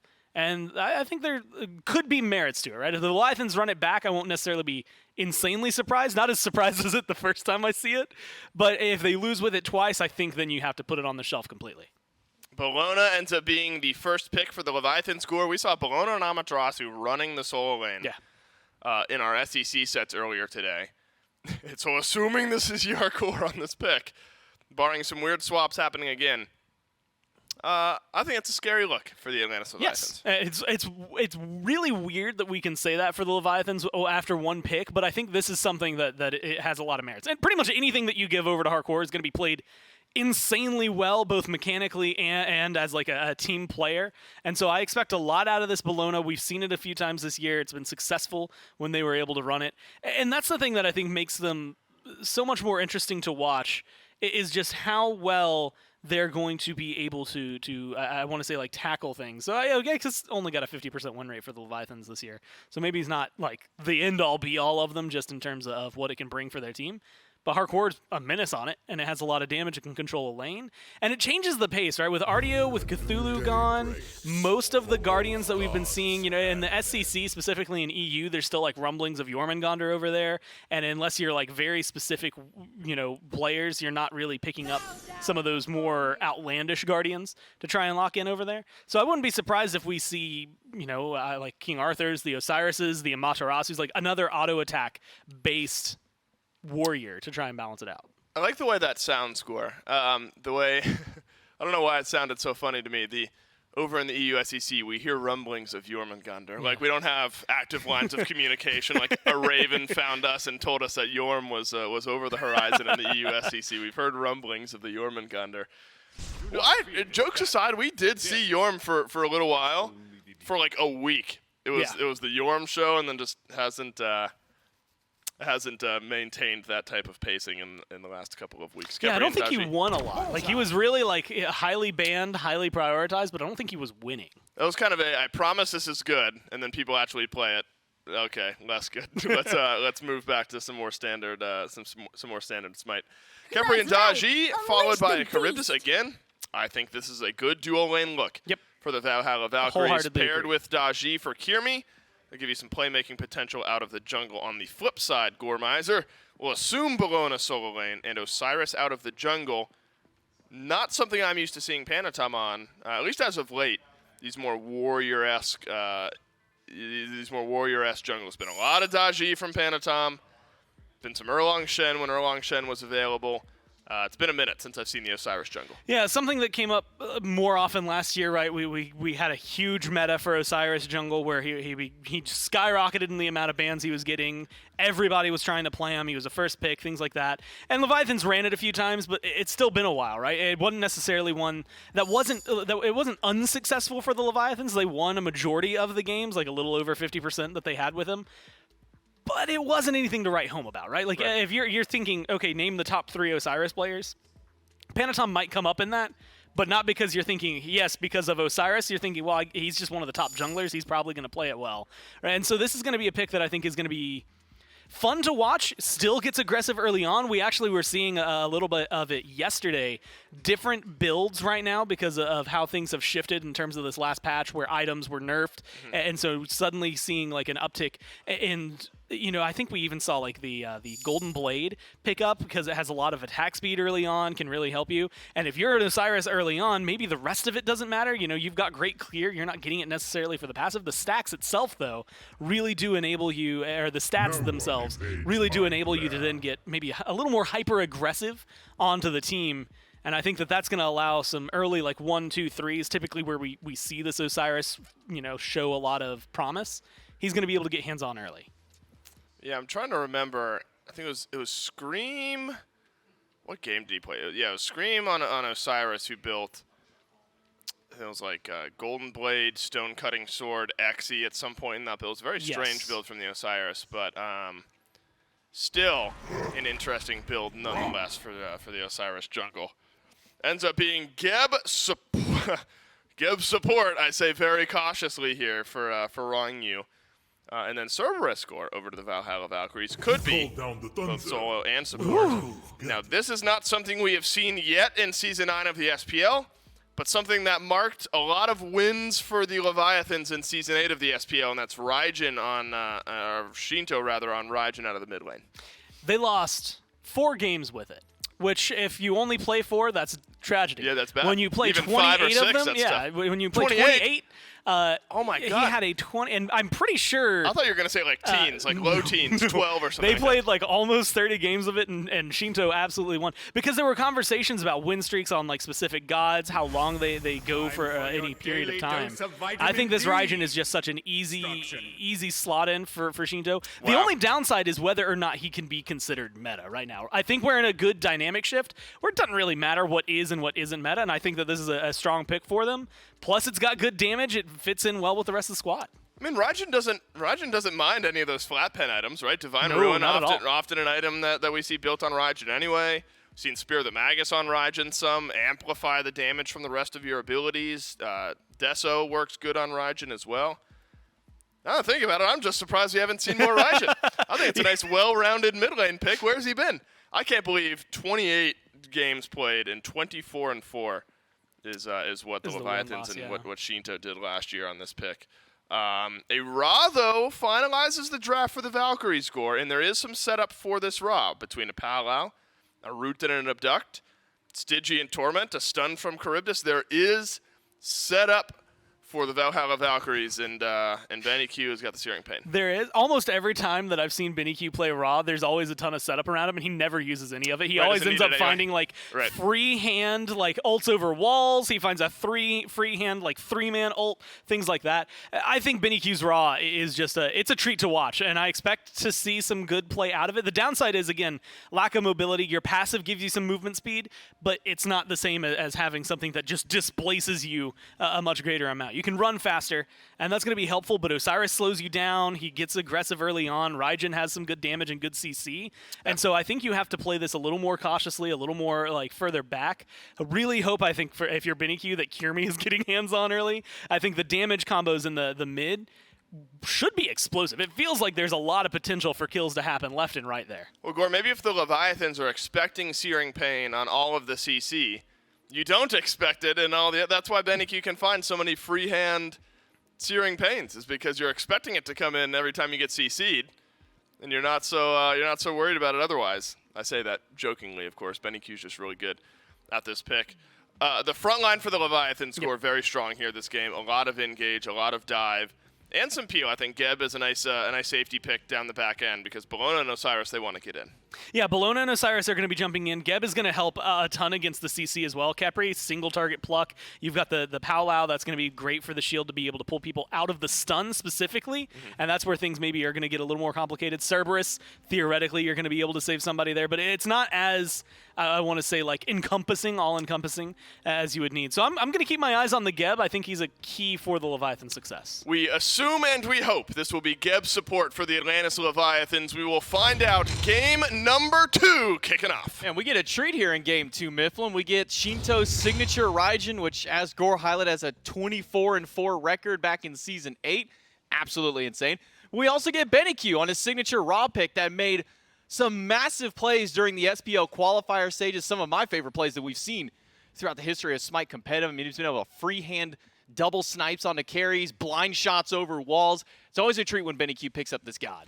Yeah, I'm really excited for this one. This feels more in line with what you would have expected from drafts, I would say. Just at 0-0-0 in the game. I'm more at home looking at what the Leviathans have gotten their 5-stack and what the Valhalla Valkyries have drafted for themselves. That said, this is, I would argue, a new look at Raijin. We haven't really seen a whole lot of him, especially from Shinto here in Season 9, with the damage changes in the most recent nerf pass. I wonder what the build is going to round out like. I wonder what the power spikes are going to be for him, whether or not we see Shinto play that incredibly aggressive style. is one thing I'm keeping my eyes on as well. Generally, when you have something like a Raijin, you want to have pressure in mid on first wave, but instead, it's that age-old, or maybe new age, I should say, 2-1-2 start with Panatom starting over in the Soul lane, getting some pressure over for Yarkor. That's allowed, well, the Valhalla Valkyries to do just about anything they want on this the map. It's BennyQ going to solo out left side camps, whereas Kirmi is able to back up to his right side. Very efficient XP split for the Valhalla Valkyries so far, but waves are worth a little bit more. They'll fall behind slightly. Me teleports into Shinto, but that Thunder Crash is there for the Raijin, so Shinto won't have to worry about any of Kirmi's early game shenanigans here. Level 3, though, on the Daji does have access to all 3 of his abilities to start this one out. And initially, Rongyu and Zapman did have wave pressure up against the Valkyries, but now the Valkyries have pushed that one right back to him. But BennyQ, a 2v1 up against Panatom. Now, with Shinto showing up, Kirmi goes in, but BennyQ, with that Celestial Beam, will take first blood for the Valkyries. Man, Panatom just fell to his own Napoleon syndrome, I suppose. I mean, Osiris with Mannequin Scepter, you want to get involved. Osiris an entire level down in what was a 2v1, you probably don't want to get involved just like that. Blink lost to the jungler, the Leviathans. Life lost as well, and first blood over to BennyQ, and anything that gets BennyQ closer to getting that ultimate does not bode well for the Leviathans. Great start for the Valhalla Valkyries, already with a small lead. And it also brings up a conversation that we used to have with gods like Raijin against these other kind of snipe-oriented gods, is that Raijin doesn't really move very fast during the channel. That ultimate makes for a pretty large and pretty immobile target for Benny to go for those snipes. So if Benny can get that level 5 on just a little bit sooner, you may not even have to wait for that ultimate to come through to find some of those big plays. But Shinto starting with this Conduit gem, and I reminisce if we didn't talk about the fact that Archmage's gem got a little bit of a change up here. We'll talk about that a little bit more as Yarkor getting poked away. Throws the shield bash. Panatom gets stunned as soon as he goes in. Good dodge. And that's going to be a turnaround there. Kirmi able to find the kill, but Panatom chop it away. Does have that tether. Needs one more ability, or maybe just one more auto to trade that one out. It's a 1-for-1, but Panatom will go down to the ghastly breath out of Aquarius to make it a 2-for-1. The Valhalla Valkyries getting a high-value trade there. Panatom able to pick up a kill for himself is pretty massive. The Osiris needs to get something rolling early on. That kill onto a priority target will close up a good deal of that experience gap and make sure that Yarkor doesn't die for nothing there. But at the end of the day, 2-for-1 for the Valhalla Valkyries. Aquarius now benefiting from a pretty significant lead, gets to hold on to his teleport for a little while longer, clear out some more of that farm. Likely will be finishing up that helmet on first back. BennyQ gets to spend that entire time farming up on his own. Great chart pull up there. Look at that experience already. Nearly 100 more XP per minute over Shinto, which means that BennyQ will be leveling up very shortly. Charon's coin finished as well. That's an early game pickup, or an early pickup for a percentage pen item, I should say. Benny likely looking to take some fights very shortly, especially with the setup that this composition is already built around.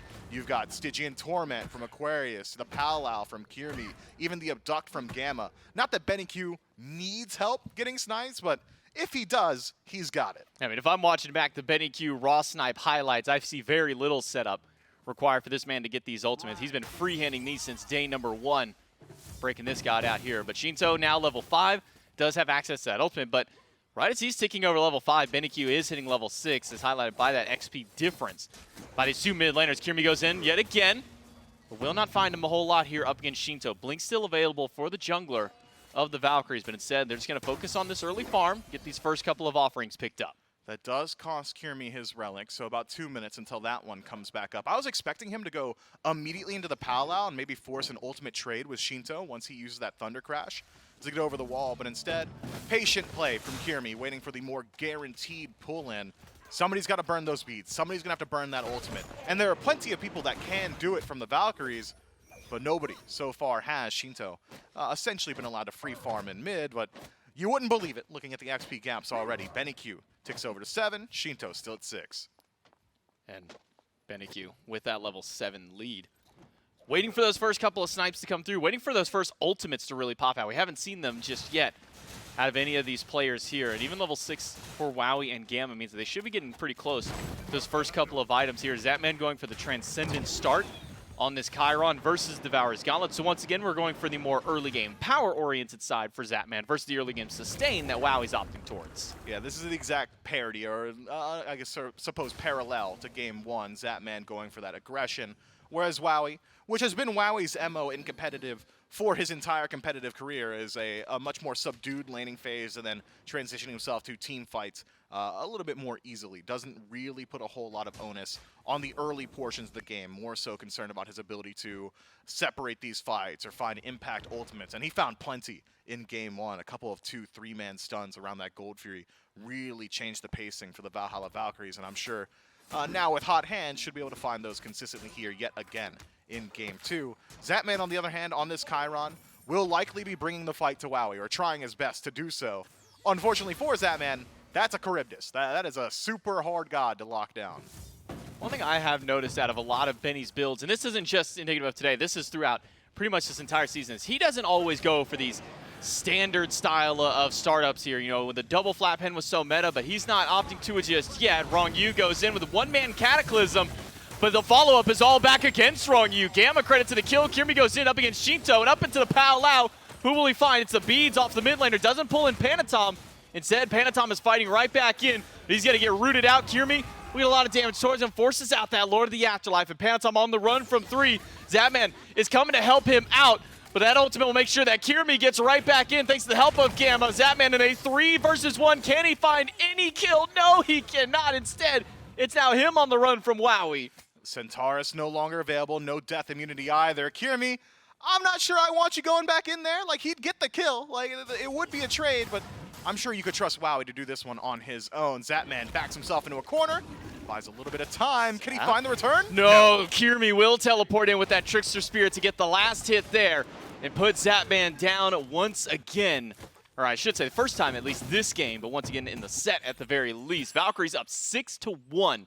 Only 7 minutes in this game, a 2,000 gold and 2,500 XP lead separating these two teams early on.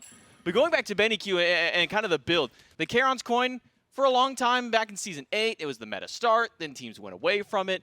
Benny Q still seems to like kind of going back towards this item early on. But also the Soul Gem, not a lot of players are really building this item anymore. No, this is a blast from the past from Benny Q. You're getting a good deal of sustain, you're getting a little bit of lifesteal, some movement speed, some penetration early on. This style of build, these first 2 items, Charon's Coin and a Soul Gem, allows your third item to be whatever you want. You can go into a raw damage item if you so choose, because you've already got a good deal of penetration built up. You can go straight into a Chronos Pendant if you think that's how, or what's going to help your team most, because you've essentially covered your bases for the early game with these 2 pickups. So I like that start from Benny Q.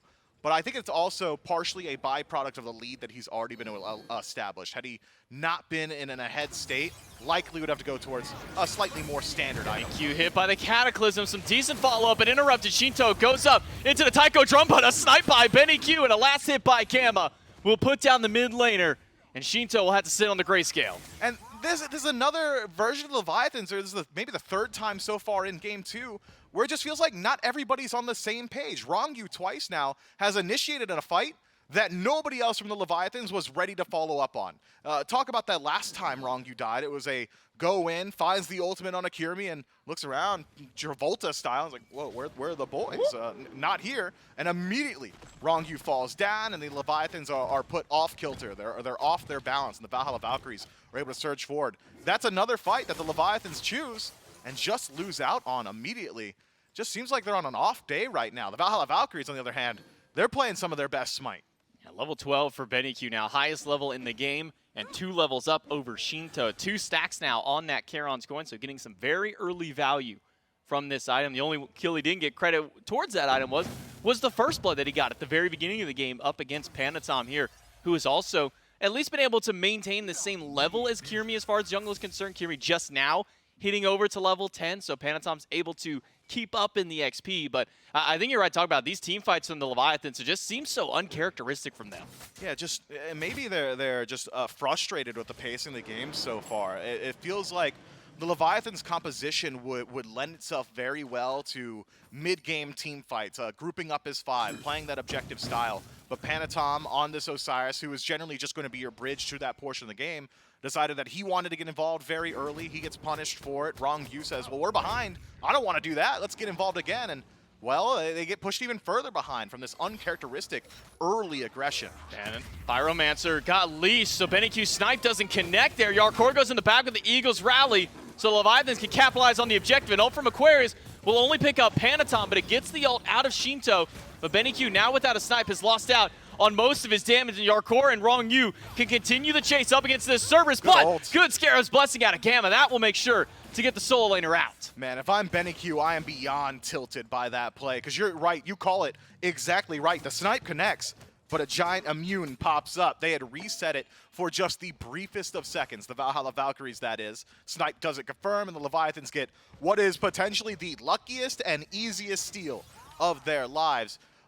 Props to the Leviathans for just being there. You have to be there to do it, but the Valhalla Valkyries had it dead to rights. That is a 100%er. I'm not even going to say it's a 99.9er. If the Valkyries just hit their buttons properly, that Pyromancer would have gone to them, and their gold lead would have been pushed even a little bit further forward. But the Leviathans essentially given a random windfall and a window back into the game. Well, it is still 2,000 up for the Valks at the very least, so that extra gold from the Pyromancer doesn't really change the lead all so much here into the early game. Talking about Aquarius's build, though, here. I mean, gone for the helmet. The Celestial Legion helm has gotten a slight nerf coming into this patch, but the Witchblade as a second item there. We end up seeing that on Yarkor's Cthulhu last game, reduce some of that auto attack damage that's coming out, and when you're looking down 3 auto attackers to Leviathans makes sense. But then going for a third item in that gem column right there. We don't see the Pridwin as often anymore in the solo lane, so I'm curious if that's the route that he is going here. But Pridwin synergizes just really well with Cerberus. If I had to guess, that's where I'm putting my guess, just because, well, Stygian Torment, just that easy a setup tool. If you're connecting with people that don't have any CC immunity available, you're essentially guaranteed the explosion from Pridwin's passive. So we'll keep our eyes on Aquarius and how he elects to build going forward. What I am interested in is Kyrmi's decision to go in towards the Katana tree. Serrated edge most likely, 20% penetration, movement speed, lifesteal. But the style of build that Kyrmi's already gone for with this CDR, the Hydra's Lament, really tells me he's looking for burst. It's not so much about the elongated fight. And if that's the case, Titan's Bane has been very, very popular recently. Maybe could have suited him very well. Gamma does eat a bit of poke here from Shinto. Not a whole lot just yet. That extra shield health from his passive, keeping him pretty healthy. But Panatom blinks in. It's a pluck from Gamma. But Yarkor is in the backline now, chasing out BennyQ. Big stun. Puts this Raw down to half HP, but a good maw from the Hunter will make sure that Yarkor is slowed down. But Kyrmi is now taking a lot of damage in this fight. Has that Palau, is going to need it to get out of this fight, but ends up using it with that Scarab's Blessing. Only pulls in Yarkor, but still has it popped at the end. But not enough damage from the ultimate. Instead, it's Panatom. Let's go hit, but the pluck from Gamma at least saves one, but Panatom still goes down at the end. Gamma has been coming up massive in this team fight. Catches out Wrong Yu, but does not catch the entirety of the rollout. Wrong Yu finds some safety. It was a blink in from the Gab that would have started a fight magnificently for the Leviathans, but who's there to make sure it doesn't go down? It's Gamma. The Abduct slows down that initiation. The Leviathans are dragged to a much longer fight. Still goes relatively well for him. Centaurus rips through the backline of the Valhalla Valkyries. Shinto's ultimate with the Taiko drums does the exact same.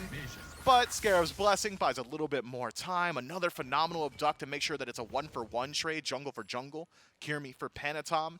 That is massive plays from the Valhalla Valkyrie support, just making sure that they're at least able to keep their head above water when the Leviathans are getting aggressive. Well, we will get to see a nice little look back during that team fight from Gamma's POV. And this is the player last game coming towards the tail end that we were singing the praise of with these revives, and we'll get to talk about it even more so now. And it was that Centaurus from Zapman that actually procced it. I thought maybe that ultimate, those Taiko drums from Shinto, would have gotten the turnaround kill. But it required a little bit more effort out of Panatom. Gold Fury started up by the Valks. Half HP. Centaurus not going to deal the confirmation. The Valkyries do get the gold, thanks to the snipe there from BennyQ. But now all the Valkyries are on the run. Wrong Yu wants to go back in, but he doesn't have a blink to get into the backline by himself. Instead, he'll have to settle for some flowers. Yeah, nothing left to fight over on this side of the map, so the Valhalla Valkyries just get out of dodge. In taking Gold Fury, push their gold lead to around that 3K mark. Had they played the Pyromancer similarly, this gold lead would probably be a lot bigger because Searing Pain is just the hardest hitting ability on the map right now. There is nothing the Leviathans can do. Tycho Drum, anything like that, does not match the individual damage output of that Searing Pain. Means that objectives will go their way. Aquarius has ult, he'll pick up one, but Shinto will allow his teammate to drop right back down by getting that Tycho Drum up. Aquarius will take his first spill of the fight. Third kill now for Leviathans. They've closed up this gold lead to about 1,500 so far. If we're looking at the XP, the only individual lead in the game so far is going to be on Gamma, one, maybe a half level up over Rongyu. But this Pyromancer that the Leviathans stole away last time can now easily be grabbed by themselves this time around. That'll be another influx of gold over to this team. You know, it feels like the Leviathans are channeling their inner Jade Dragons. This style of play where it's, hey, we're behind, but like, who cares? Like, we're just gonna press our buttons better, and we're gonna walk in aggressively. We're gonna be the proactive element on the map. We're gonna choose where the fights happen. And the Valhalla Valkyries, despite having a lead for 16 entire minutes, I would argue for the most part, have been counterpunching.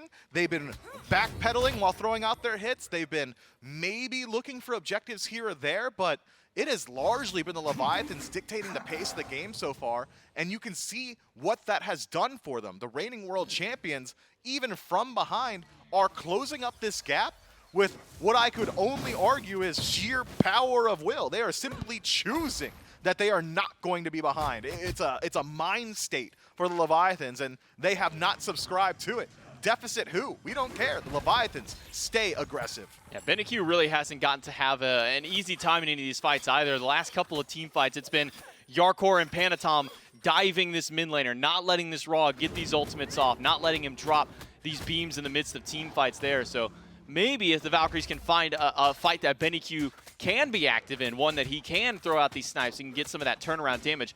Because when that ultimate hits, it's going to hit hard, but Benny just hasn't had the opportunity to fire one out yet. He has not. The couple that he has had the opportunity to have done a good deal of damage. But again, that's another byproduct of the aggressive styling of the Leviathans. BenQ would love to initiate fights with Searing Pain. Does not necessarily need to hold on to it to finish off his kills. I like to consider Searing Pain, Kukulkan Ultimate, Rom Ultimate, even Centaurus to a certain extent in that same category of abilities that they're on relatively short cooldowns. They've got really good range. If you could start a fight with it, you're essentially finding a TKO on whoever you hit, as long as it isn't like Yarkor, or even Yarkor at this point with this style of build. But instead, it's been the Valhalla Valkyries holding on to it. BenQ forced to use it for CC immunity very often. He's using it to kind of return some damage after he's fully disengaged, and the Leviathans just rolling with their aggression. It was a serrated edge pickup for Kirmi, so a little bit more penetration now for the jungler of the Valhalla Valkyries, but we're starting to reach a point now where that penetration will find some value. Wowie's health just melted in the hands of Zapman there. I mean, look at the triple item that he's gone, double penetration and a transcend. It's no wonder Wowie's health bar is taking a beating here. But Gamma, instead of going for a third item, has elected to upgrade both of his relics that are full extent here. So he's going to have that fully upgraded bracer and that fortified shell. So a little bit of extra power, even though that item has hit a nerf towards that bracer, just a little bit less, but that fortifying shell going to provide a lot of extra peel, a lot of extra health for his team. Yeah, it's already such an annoying composition to try and lock down. Between the Scarab's Blessing, the Palau removing you from the playfield, BenQ being one of the fastest mages in the game with slow immunity, Wowie CC immunity, plus additional movement speed, plus removing yourself from the playfield, and beads and Aegis, now bracer and fortifying shell for Gamma. Have I talked about Scarab's Blessing? If I haven't, I should have. This is a very, very slippery composition from the Valhalla Valkyries, so I look over now at the Leviathan's relic selection. I'm thinking maybe like a Belt of the Berserker, or maybe Insatiable Hunger, or some additional power from a Bracer so you can finish off some of these kills. Instead, though, Rongyu has elected to forego Blink, no Blink selection. Instead, it's a defensive relic and shell and Ankh in the second slot. And it's hard to argue against Ankh when you're playing against a Ra, but Ra is a little bit choosier with his heals than gods like Hell or gods like Yamoja with the bouncing heal. If he sees the Ankh drop, just don't press that ability, and all of a sudden it's a little bit easier to mitigate the value of that relic. And it's something that I've brought up a lot in the past. It's a conversation I had with Neilma where he said, man, Ank's good. It's a really good relic.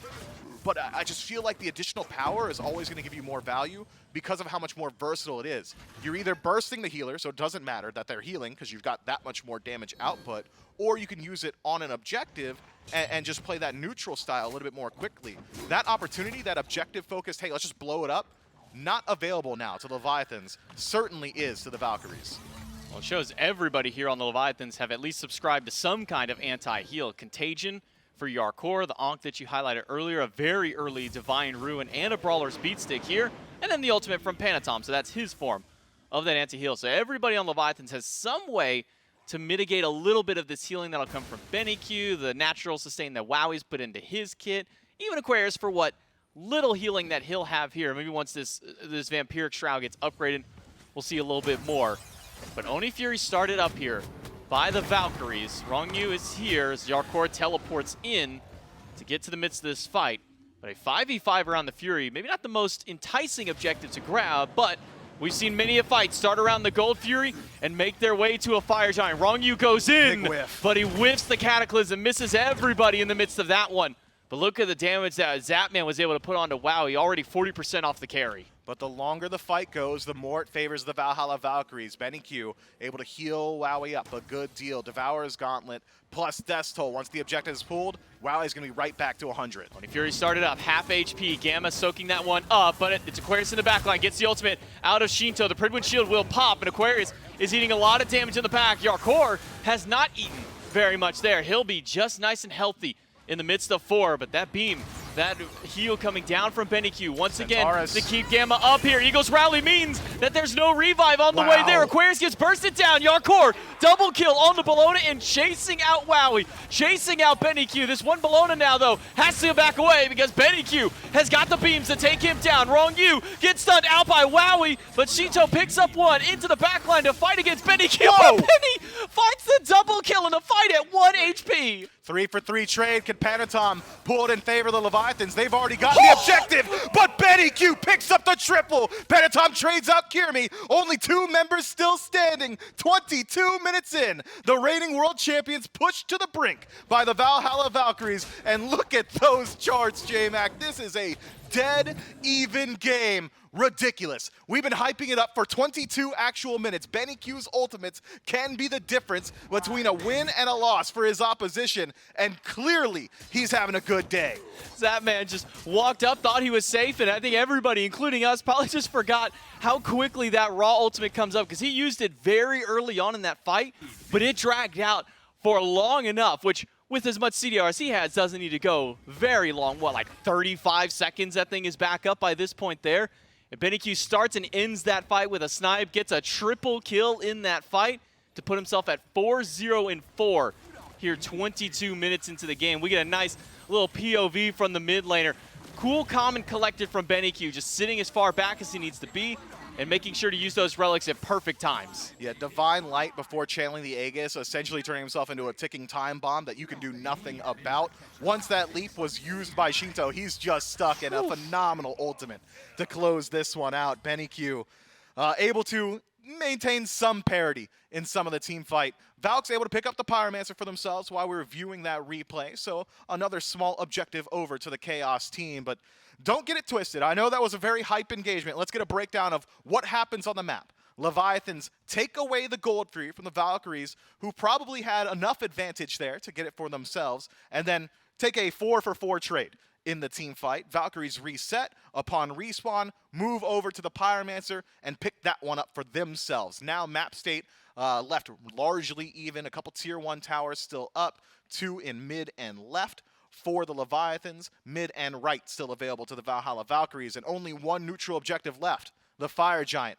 And it's the Leviathans with a defensive positioning. They'll have the vision control inside the pit. How will the Valkyries respond now? Experience in gold largely equalized now, as we saw on the charts. It's basically nothing separating these two teams out here. Even only that gold. It's going to be a Cataclysm from Rongyu to start the fight out. It finds Aqua, who's being chased away. The Centaurus shots into the background means that Yarkor will be able to close out the kill and take down one. Kirmi on the run. BennyQ still standing by.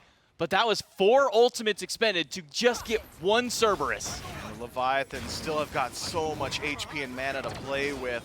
The Valhalla Valkyrie is going to be in a 4v5 for a pretty good amount of time. 40 seconds left on their Soul Laner's respawn. We'll have teleport once he's back up, but the Valhalla Valkyrie is not willing to step far enough forward. Fire Giant dropped incredibly low. BennyQ gets zoned away by Shinto and Wrong Yu. That Fire Giant will go to Leviathans, but what about the fight after? Kirmi has found his way into the backline. A cleanse maybe a little bit early on towards Shinto. The Pow Lao, it's just the chain damage alone that Kirmi gets to take down the mid laner. That's already one now down. Kirmi should fall in response right after. Zapman credit to that.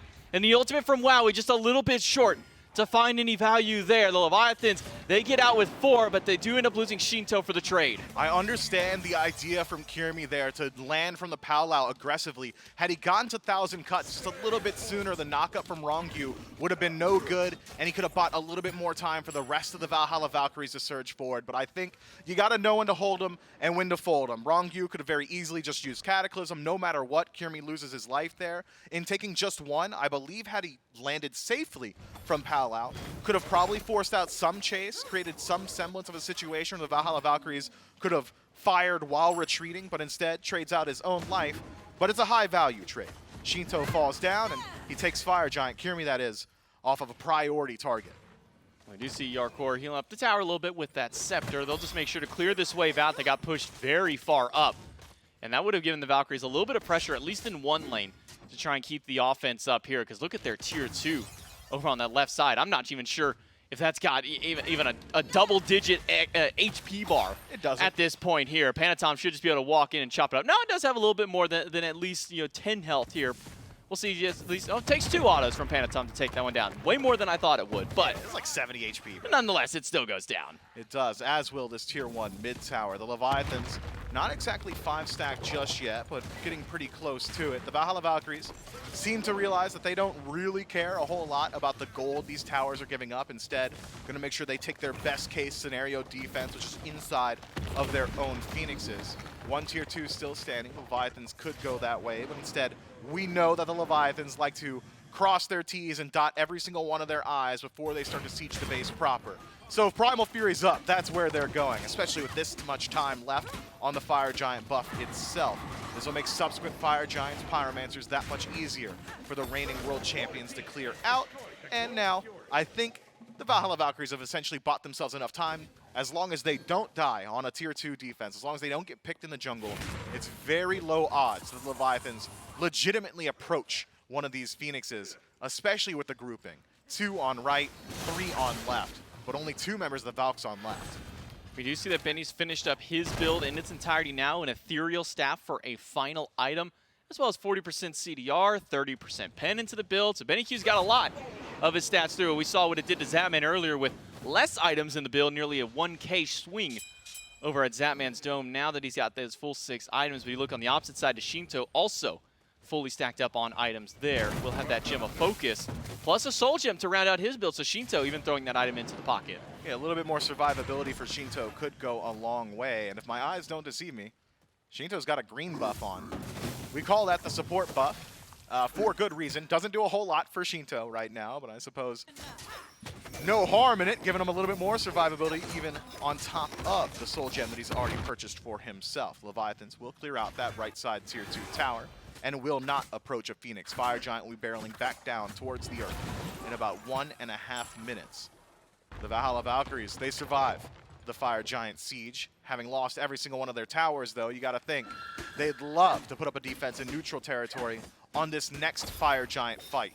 Remember that the Leviathans did take it with relative ease last time around, but that was not before they were able to remove 1 member of the Valhalla Valkyries. In a 5-on-5 engagement, despite the gold disparity being larger than we've seen at any point so far in this game, I would argue the Valhalla Valkyries have still got very good team fight presence. They've still got a lot of damage output. Their relics are all available, except for that Bracer, which will be up in time for the Fire Giant. The Valks, they're not so far removed from this one. Can't count them out just yet. Especially with level 20s across the board. Sure, a couple of them are maybe a half item down compared to their opposition here, but as you were talking about earlier, BennyQ with that ultimate, with that snipe, has some of the best secure on the map. Has at least the most initial burst damage in one little hit there. So that Fire Giant is always going to be a coin toss if Benny is in the area.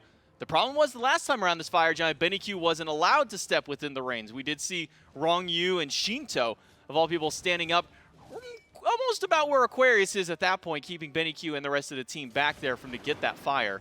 The Leviathans have the aggressive and offensive position up here at the top end of the Fire Giant pit.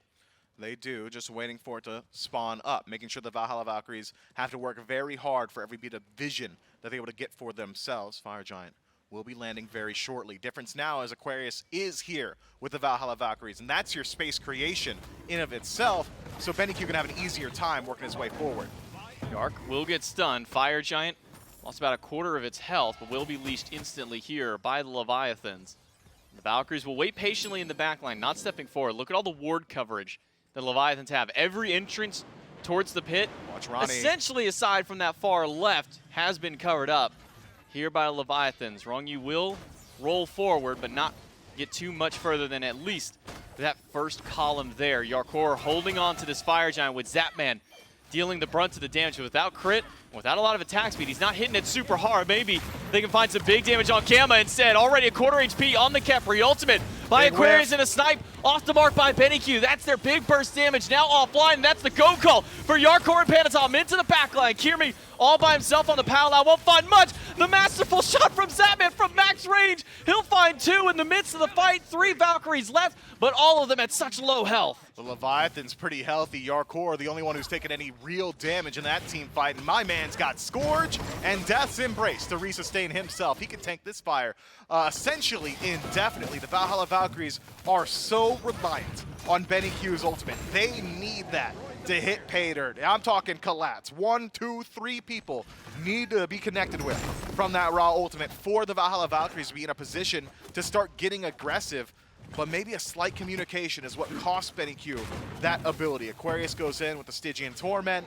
He, I believe, picks up 2, but the ultimate just a little bit too early from the Ra, and Benny Q goes wide. And now 3 members of the Valhalla Valkyries have got to defend the base. Benny Q does have ult back, so does Wowie. Aquarius has just come back off of cooldown here. So a lot of options available to defend the right side Phoenix, but there were 2 Leviathans to outnumber and take away the mid lane Phoenix. So 1 bird already removed from the map. The Valkyries will stack up 4 on this right-hand side with Kirmi moving himself through the mid lane.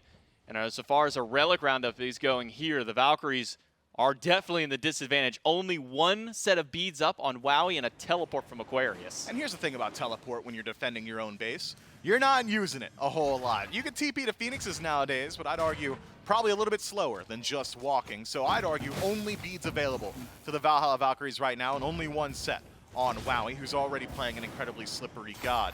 It's a 1-1-3 split from the Leviathans, and Yarkor, he likes his odds in the 1v1. He's got Panatom waiting for him at the tail end. We'll use that Eagles rally. Snipe off the mark by Benny Q and a Powwow from Kirmi. Won't find any value either. Meanwhile, right side of the map, Aquarius is getting shredded by Zapman and Shinto, but so is Rongyu. Wowie slams him down. Ultimate from the Hunter out of Wowie. He's going to do big, and Benny Q with the flashbang will take down Zapman. The Leviathan's over-aggressive on the right side of the map. Could have just played it slow and allowed Yarkor to take down that left side Phoenix on his own. Panatom able to work his way down mid.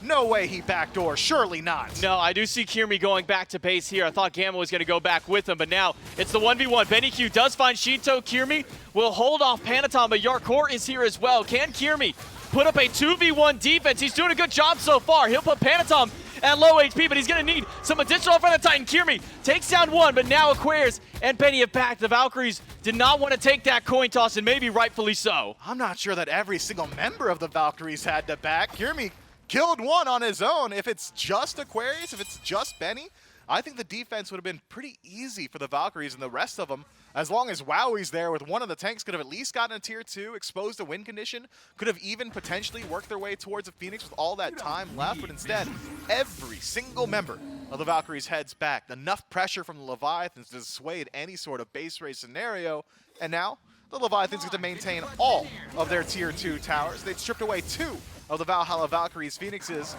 There's still a couple of minutes, or 1 minute rather, that Yarkor is going to have Fire Giant on his waist. Plenty of red pots available, only 1 Phoenix still standing for the Valkyries, and it's hobbled at this point. I think the Leviathans might not even need to wait for Fire Giant to respawn. They can go ahead and try and put some pressure on the right side now. Well, there are Fire Minions still pushing up mid and left, though with this new wave of Oni Minions should at least alleviate some of that pressure for a little while, but it's going to be a couple more minutes before those Phoenixes have respawned in. And with the mid and the left being the one down there, that Fire Giant, not going to be the easiest one to defend for the Valkyries, but there is a teleport from Aquarius that should be an easy person to keep over on this left side and then jump himself right back into this fight. Aquarius will keep that one zoned away. Full builds coming online for everybody now, aside from Gamma, who's only one item shy of it, but the relic situation much better for the Valkyries now than it was on that right side defense. So it is for the Leviathans as well. So even fight if you don't look at gold, and don't if you're a Valkyries fan, I suppose. 11,000 now for the Leviathans. We're talking elixirs. Kirmi forced into the powwow early. Panatom reinitiates, and Shinto will make sure that Kirmi has no escape path. Gamma gets taunted back in by the Taiko drums. Has to use the ultimate for himself. Benny Q doesn't find any value on the snipe. Gamma might not be able to make it out of this fight unless Wowie and Aquarius can find some big ultimates, and they do to slow them down. Shinto, though, still finds Gamma. Zapman finds Benny Q, and it's only Wowie and Aquarius left to defend. They find one, but there's too much damage out of that Raijin, too much damage out of Zapman and Panatom. Leviathans will wipe off the Valkyries from the map, and they'll be able to stroll right up this mid lane, take the Phoenix, and take the Titan. So 4 team fights in a row. Benny Q misses his ultimate, and 4 team fights in a row. The Valhalla Valkyries lose handily.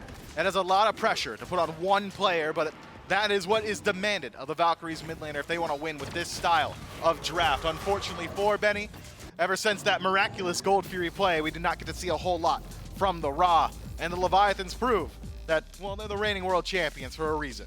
And it kind of goes into maybe some of what Zapman was talking about in his interviews, talking about the Valkyries specifically, is they're the hottest in game 1. You're going to see the best Valkyries in a set in game number 1. And we did. I mean, they got a win over Leviathans in that one. But these game 2 and 3s is where they've really been struggling to find any kind of closure in these games. They can sometimes get off to these good starts, but they're just not able to close these sets out just yet. They won't do so, at least for now. Leviathans take game 2. Can they take this set back here in game number 3? We'll take it to a quick break, and we'll find out. So, Mifter Views, it's that tiny interview show that's like really not scripted. At least that's what I hope you guys think. Whew, gotta move quick. I'm actually on this cast coming up. I think we're in P's and B's right now. Gotta look at the screen. Oh, we are in for a treat, Smite fans. We've got the bread eater, the sock wearer, the cat guy, Barracuda, John Salter. Oh, what's up, dude? Looking comfy, man. I'm very comfy. Well, you know, it was 1 o'clock and I was leaving my home, and I saw that it was Valks and Leviathans today, and I was thinking, I'm going to be late when I got here at 1:56. Here I am. I sped here, by the way, thinking that this was going to be a very quick day, and now I'm just laying on the couch waiting for my turn to play.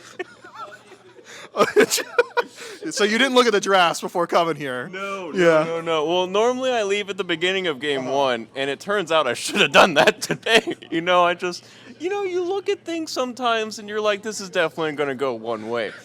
And now I'm sitting here, and Valks are up 1 game over Leviathans after a Janus support and a Horus jungle. Yeah. Not saying those are the reasons. No, of course not. No, of course not. That way would never. We saw Ronnie tweet that he thought Janus support was looking very good or whatever he said. Surprisingly, it lost in the SPL. And, you know, now I have to sit here and see what happens.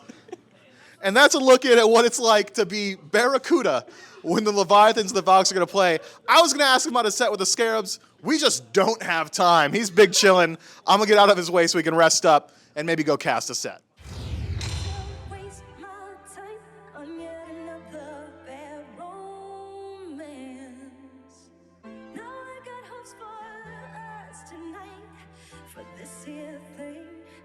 Turn out right. So from the start, let's get this one thing clear. You should know you're looking at a self-made woman.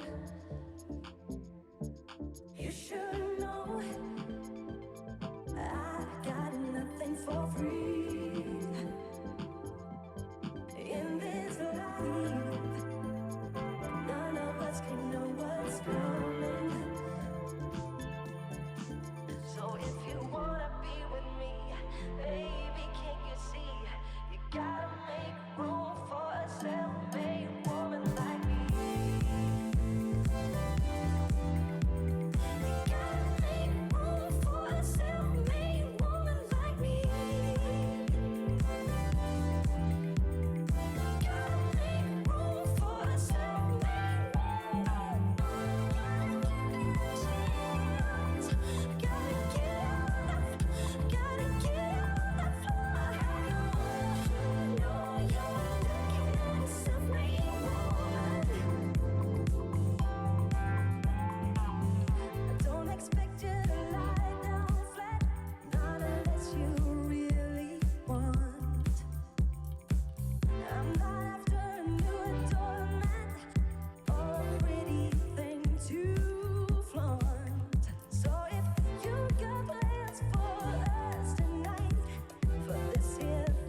So if you wanna be with, wanna be with, wanna be with, wanna be with, wanna be with, wanna be with, accept me,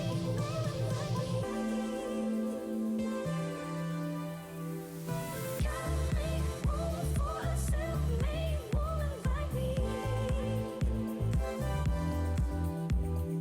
Gotta make room for accept me.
I'ma make you mine tonight, pulling your hair, baby. I'ma make you mine tonight. I feel you breathing on you. You know that I'm a selfish lover. When it's mine, I want it. One track mind for you, for you.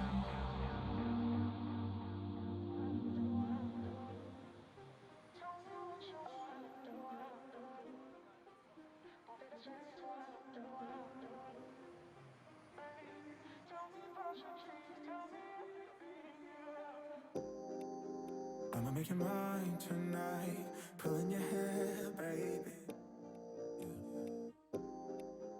I'ma make you mine tonight. I feel you breathing.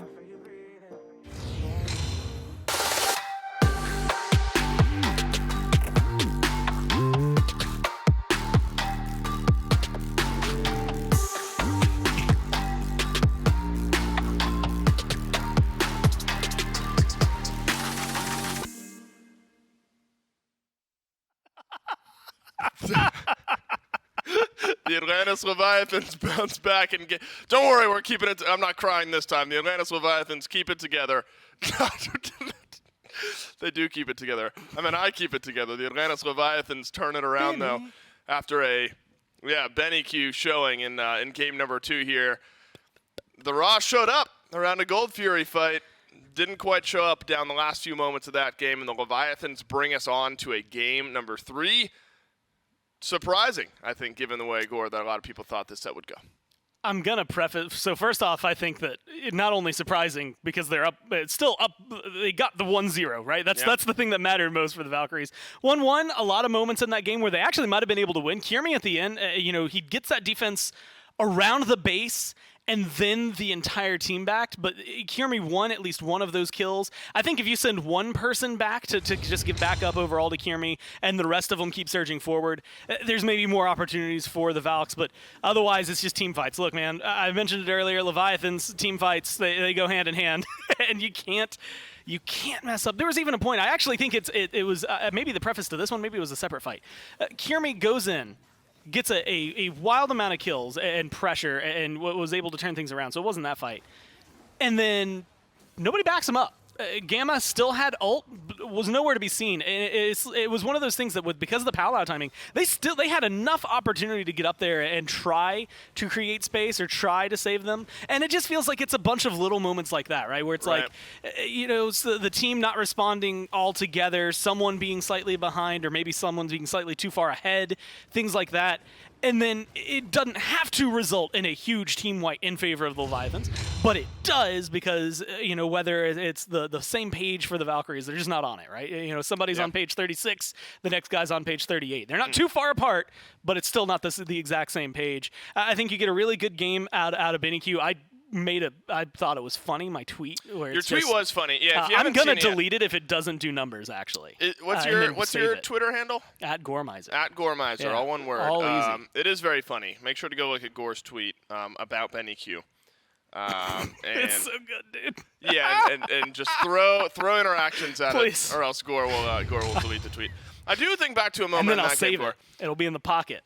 for the next time. Yeah, nobody will remember it. Right, absolutely. I do wonder, and there's almost no point in thinking too much on it, but there's that moment where, who is it? It's Panatom and one other member of the Leviathan trying to backdoor the Titan of the Yes. Valkyries. And 4 members of the Valkyries are still pushing. Yes. Kiermi goes back and wins a 1v1, and then everyone on the Yes. Valkyries goes back. I wonder if there's an opportunity to... A massive You're not going to end the game, No. but I have to think You're that gonna you get a Phoenix. You can get a Phoenix. You can at least open up a Phoenix instead of everyone going back. And again, I don't know if that ends up winning the game, but it gives you an avenue to find pressure on the map. Because there's still team fights afterward, right? And that's where things really got a little sloppy for the Valks, was the fights after that one FG where things fall apart. But I think exactly what you're saying, right? Again, if you just send one person back instead of the rest of the team, then you're able to, at minimum, you get a Phoenix. Maybe you knock down the Phoenix and a couple of other towers in the other lanes to open them up and make it a lot easier to then try and find maybe your own backdoor, or more specifically, a better just win state for you all around. And unfortunately, well, they're not in that world. They all backed and then lost the next team fight massively. Well, Gore, the Valkyries still have a chance to beat the Leviathans in this best-of-3 set. Game number 3, picks and bans starting right now. Morrigan ban early here from the Leviathans. I wonder if that forces a Cthulhu ban. I mean, Cthulhu's been banned out a good bit anyway against the Leviathans. Yeah. If Cthulhu's not banned by the Valkyries, I have to imagine this is a snap lock Cthulhu, kind of preemptively banning out this Morrigan. And so far, what's really weird to me is they've skipped the first 2 in each game so far, but Shiva, Kleena, Shiva, Kleena. And then last game it was Shiva, Kleena, Morrigan, Yamoja. So it just feels like they bumped those up. Ardia was there as well for the Leviathans. But it is like, it's interesting to see, I guess maybe just the change of pace as to which ones they're going to get rid of. Or the Leviathans here, if they're not banning out the Shiva, they might want it for themselves. Yeah, I think it's really, Gore, the Morrigan that sticks out to me here. I mean, it looked good for Benny Q, but I have to feel like you're preemptively taking away a transformation from the Valkyries by banning that pick away. Could be wrong. Could just be a scary pick. Khepri, for the first time this set, is going to get banned away from Gamma. And even in a loss, the Khepri had moments of showing some strength, making life difficult for the Leviathans and making the dual lane a little bit easier for the Valkyries. So I think that's a worthwhile ban by the Levies. And now the Valkyrie, I think this is an awkward spot where you're wondering, all right, you banned out this Morrigan. What are you trying to hide from us? In my very bad opinion, oftentimes I think Cthulhu, but the Valkyries maybe aren't quite as worried about that, and the Zeus ends up getting banned away. They were in game 2. So what changed between now and then? I guess either they feel a little more confident last time, or I guess in game 1, Cthulhu was the lock and Nemesis was a ban by the Leviathan, so they were a little more equipped to try and deal with specifically that matchup. So the Valks, I think here, or potentially, well, probably here, honestly, the Leviathans will absolutely take a Nemesis away from them and give it to Panatom and just say, have fun. So I think up here, you might have to get it if you want to run that specific interaction to burn down a Cthulhu faster. Gore, I mean, but it seemed obvious that it was going to be a Cthulhu pick, and it is Gilgamesh instead for Kiermi. But, I'm not letting Shinto get Zeus or Kleedna go to Panatom or Yarkor. And I'm not letting Rongyu get Yamoja. You know what I mean? Cthulhu seems like a small consolation prize for banning out what are otherwise 3 amazing picks for players on the Leviathans. Cthulhu, Shiva, and Jing Wei end up being the Leviathans picks here. And so, Gore, the rise of Jing Wei continues. I suppose as the Devos Wind Demon-esque meta have started to be on the rise a little bit, Jing Wei is poked back around the corner. Yeah, we saw Jing Wei a few times yesterday. Not necessarily, well, I want to say not super high prioritized. It was, top 3, bottom 2 in a couple of games, and then first pick for the Bolts in their last game. And so jumping all around there. but she's been doing really well in those games. I mean, just looking at it, she did lose when played by the Warriors in Game 1 yesterday, but the Scarabs also just played absolutely nuts that game. Know who you're And so I don't know if you can chalk that up to necessarily a Jingwei thing as much as it was the Scarabs were just so clean in game number 1. I think that here, for Zap, especially when you're going up in a matchup here, no matter who you're looking at going for the ganks, guess what? You're safe. You've got, a nice dash that is even easier to get off of knockups.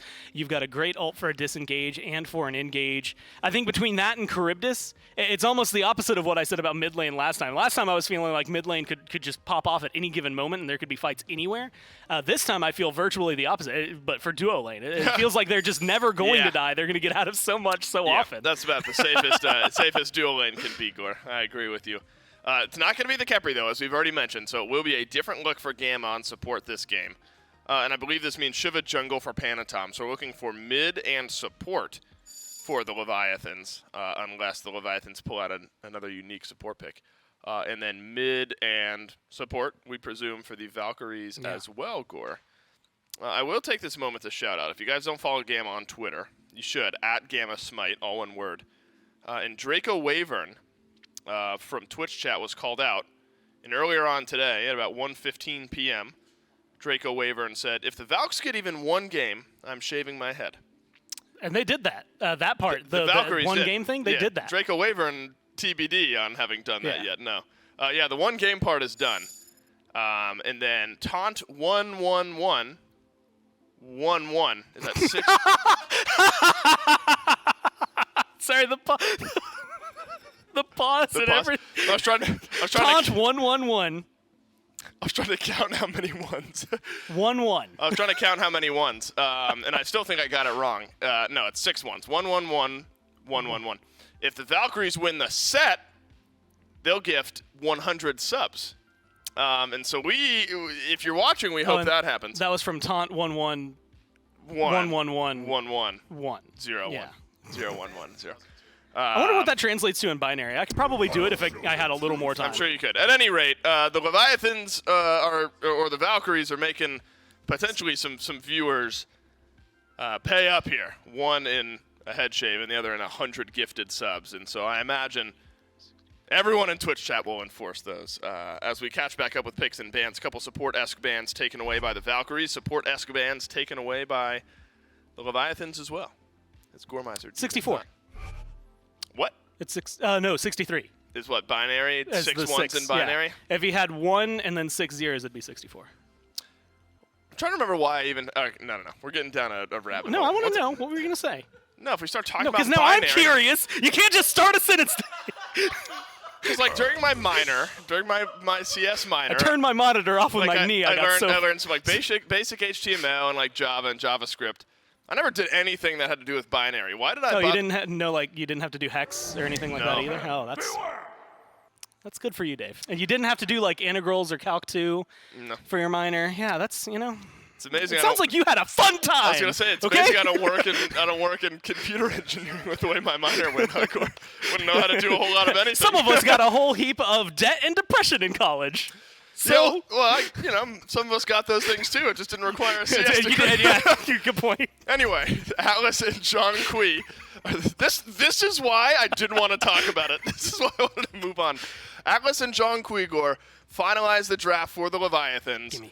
Lock it in. Yeah, go ahead. No, lock it in. I want it. Oh, you want the winner dog special, man. You Give me the Anubis. Anubis. All right, well, I don't know if it's going to perform well. It is I just Anubis. want to see it. All right, so Anubis versus Zhang Kui in mid, Gore. Oh, and I'm okay. So now I have to analyze that. Yeah. You wanted it. Why? Well, I wanted the Anubis because it's funny to watch Anubis play competitive do you think games. it's good? Now, when BinnyQ plays it, I think anything's good. I think that this is going to be one that it's going to depend a lot. I don't know, man. Up against Shiva, up against Atlas, you're going to get bullied a whole ton over here. There's a lot of CC that's going to pull you back into it. You don't have a lot of disengage. It's all going to be on the wraps. But based on what I just saw out of raw ults, I can trust BinnyQ to hit those pretty consistently.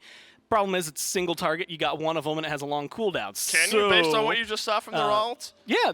Are you kidding? Benny missed like 5 in a row. Yeah, but he was like 6-1. Calm down. Hold on. He was look, you don't hit them all.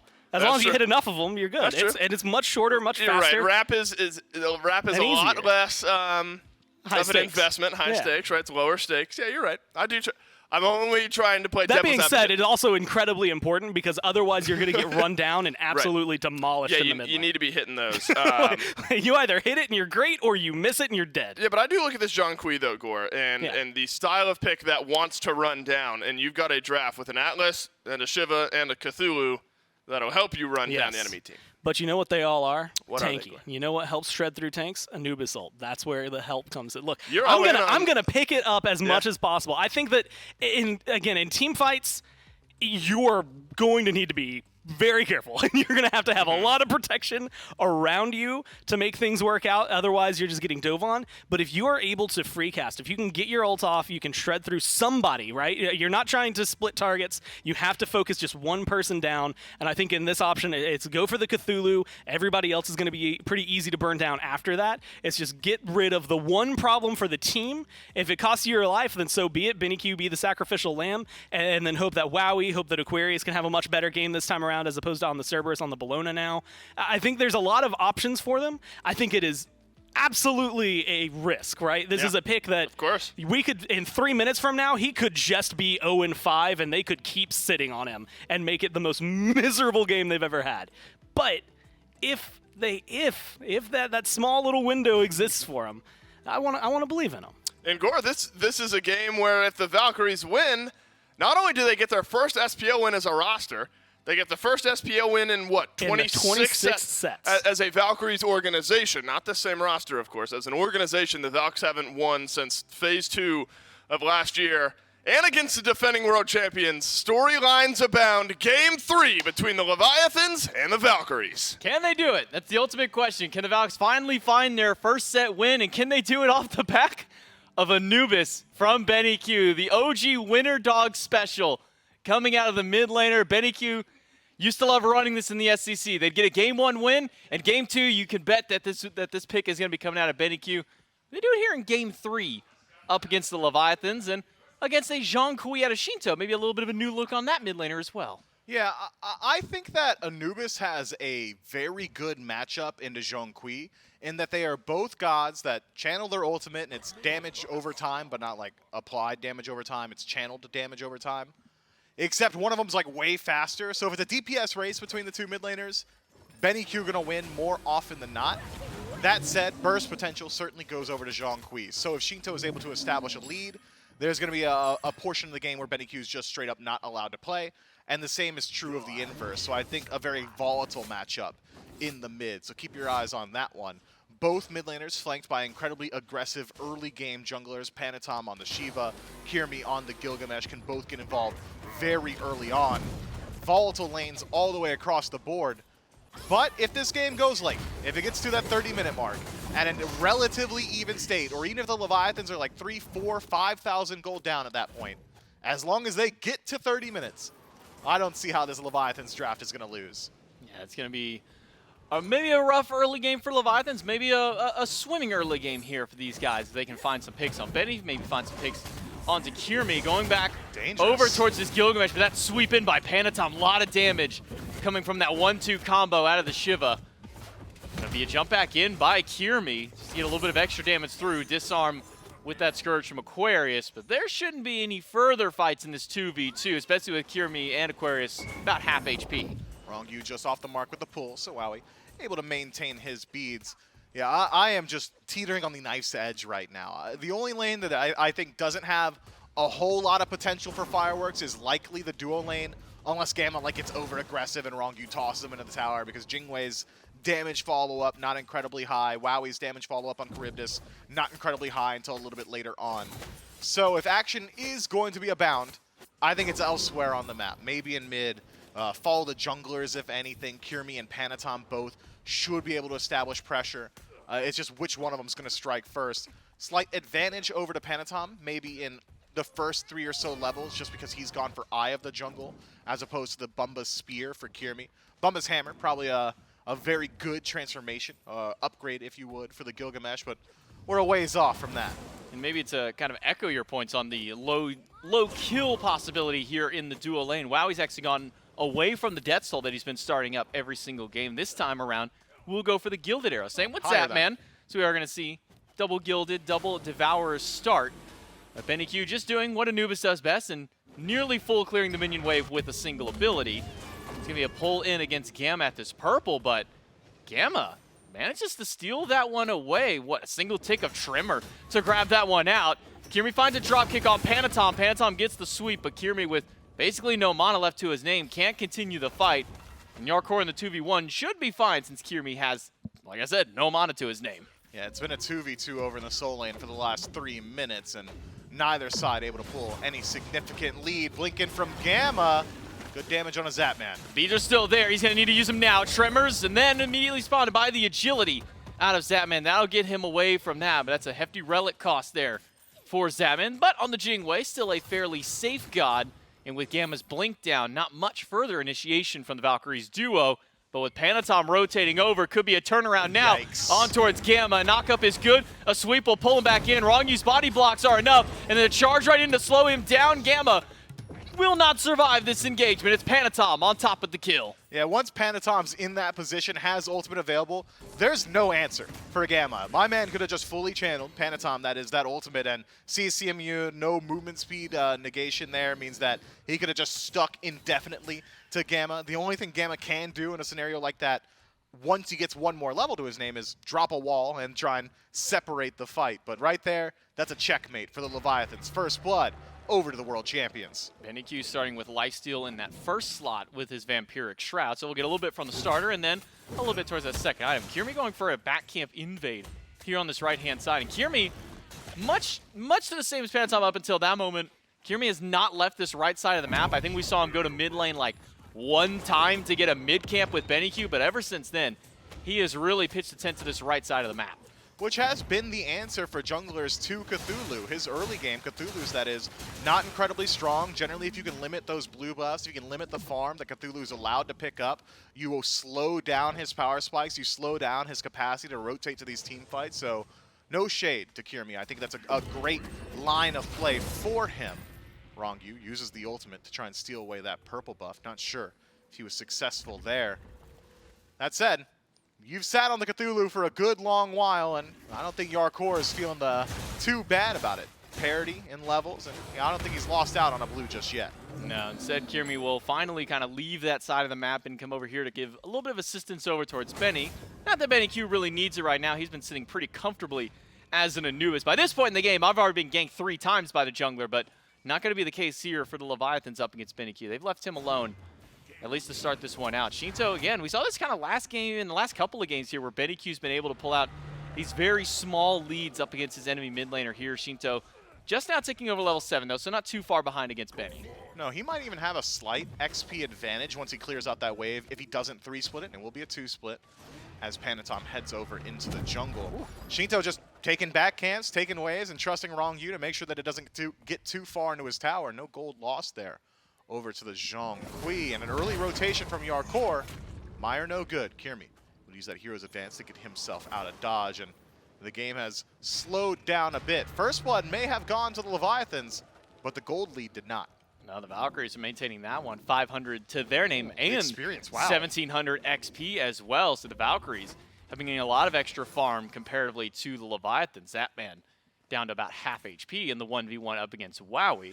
But that man does have beads, does have ult, so should be fine, even if Wowie does engage this fight. Gamma picked up by Rongyu, but slowed down by Kirmi. Dropkick just off the mark, but Benny is charging up that laser. We'll turn it over to Rongyu, who will go down to the Plague of Locusts right after. But Shinto pops that ultimate, gets the beads out of Benny, but Panatom was all by himself. Shinto will at least make it a 1-for-2 trade, but will Shinto make it out of the question? Gamma finds the stun, the Maw finds the next one, and BennyQ with the wrap auto after will pick up the double. Man, if I'm the Leviathans, I'm wondering to myself, how did Wowie out-rotate Zapman to my back camps? Where is my Jingwei?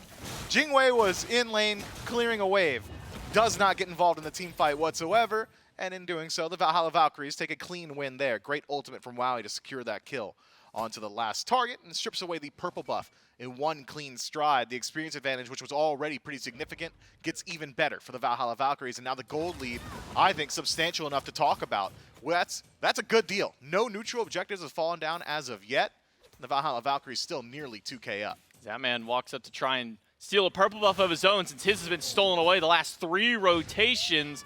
He won't get it there this time around, and the tick damage from that gust will not be enough to grab it either here. So Zapman still purple buff starved for the last 4 or 5 minutes of this game. We'll have to wait a little bit longer before he can have an opportunity to grab another one here. Mid lane though, look at this XP difference here. Level 10 versus level 8 for Benny to Shinto. And it's a Pythax piece picked up by Benny second, not the traditional lifesteal item you would imagine with an Anubis. No, it's probably going to be like Pythax piece, Spear of the Magus. Wouldn't be surprised if we see like a Typhon's Fang in the 3rd slot for some more lifesteal and pen. Stun no good, just got a lifesteal. Benny Q lasering as much as he can, but needs a little bit more lifesteal. It's not enough. Shinto able to burst him down, but Kirmi trying to grab Panatom will not do so. Rongyu finds the pickup on the jungler, and Panatom will sustain himself up as much as he can. The wall comes down from Gamma, but it doesn't block off the full path. Panatom still stays alive, and Gamma now may be the one turned back on, but an Eagles rally in from Aquarius will separate the team fight out. Zapman rotated in and immediately has to use his beads. And now the fight should fizzle from here. The Valhalla Valkyries have not got much left in the tank. Surprised Yarkor holds on to Descent into Madness throughout the entirety of that fight. Yarkor again getting the better end of that rotation. It was a teleport into the tier 1 tower from Aquarius, still gets there second. Yarkor holds on to his relic and his ultimate, gets there first, and the Leviathans benefit from it. That fight could have gone much, much better for the Valkyries had Benny Q been able to connect that stun, but I believe it was a blink forward from Panatom to avoid the wrap, and from there it was a wrap. The Leviathans able to take the fight. I do like the micro play though from Benny Q. Early cancels his ultimate, realizes I need lifesteal to survive. I'm not hitting every tick of this because Shiva is one of the most slippery warriors in the game. Switches to the 1. Zapman triple stun here, the airstrike to get out. Wowie will continue the chase See ya. with that Whirlpool form, and Zapman should go down. See ya. Wowie does manage to find at least one auto at the tail end of that one. Got a little dicey for a moment, but Wowie will clean up the kill, put his first one up to his name. 1-0-1 now on the Charybdis. The Valhalla Valkyries showing some of that game 1 prowess, that ability to dominate the early. And now they're doing it in a game 3 situation up against the world champions. Kirmi in first. Panatom dash into a wall. Dash into that wall and then dash into the sands. He'll bounce off yet another wall within that Winds of Shamash, and Kirmi will pick up the kill. Aquarius, at least with the assist for sticking around, that'll be a blue buff as an extra prize there for Aquarius. Now Yarkor will be without that sustain lane. And Pyromancer pulled out. The Valhalla Valkyries have got just some of the best objective burn that you could ask for, and that's before Benny Q got there. Was not needed for it, and the Valhalla Valkyries take the first neutral objective in a game 3 scenario. Massive gold lead, massive experience lead, and you got to think it's only going to get better before it gets worse for the Valhalla Valkyries, because Gold Fury still available. That objective burn still available. If Benny Q's left alone with a Gold Fury for however long it takes to channel his ultimate, the Gold Fury will probably just die. Yeah, I mean, one rotation of abilities may be too much out of Benny Q to burn one of those down, even this early on. Spear of the Magus has been picked up by Benny, working in towards his second full lifesteal item there with just that tiny trinket. But the Leviathans have got to know that Benny Q should be a fairly nice target to grab here. A lot of damage out of Panatom. Benny Q turns around, cancels his first ability to charge out, will fire the laser, but as soon as Rongyu gets out of range, won't grab anything. Kirmi finds a nice drop kick with the minion to stun out one, but that'll be the end of the fight. It'll fizzle away. Massive loss to Benny Q there. That ultimate usage, very unfortunate. Now Gold Fury not nearly as easy as it could have been.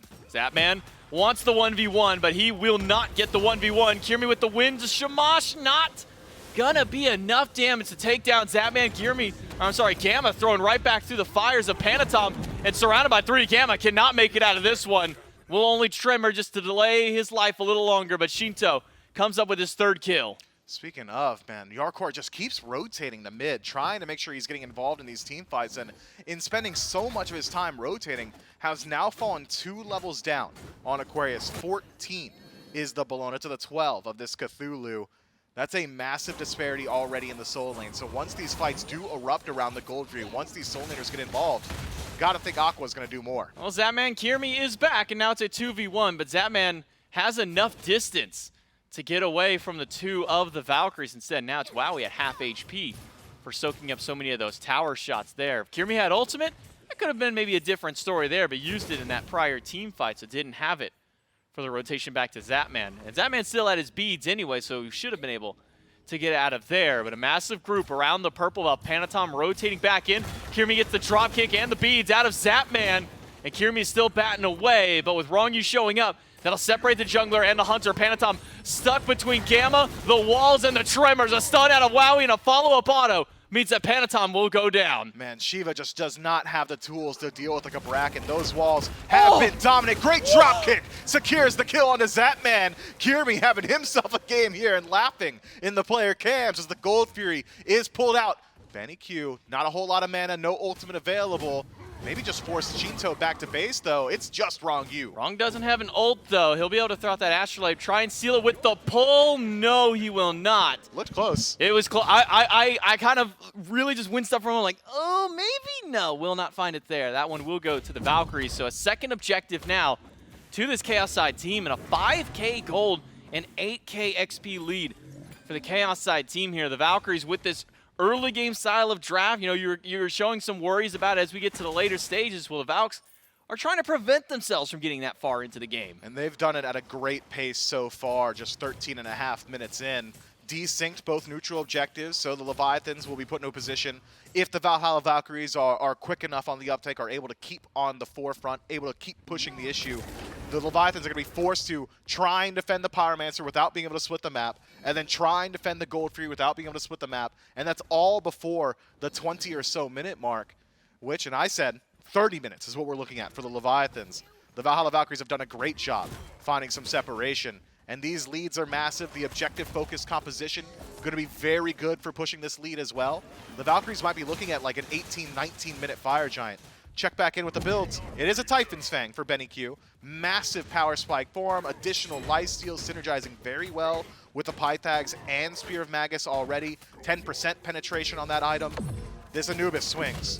Well, Greater Scorpion will go down to the Valks, at least not with some effort to stop that there by Rongyu, but you can see the stats pulled up for that Typhon's Fang. You called it earlier, and it does come back out here.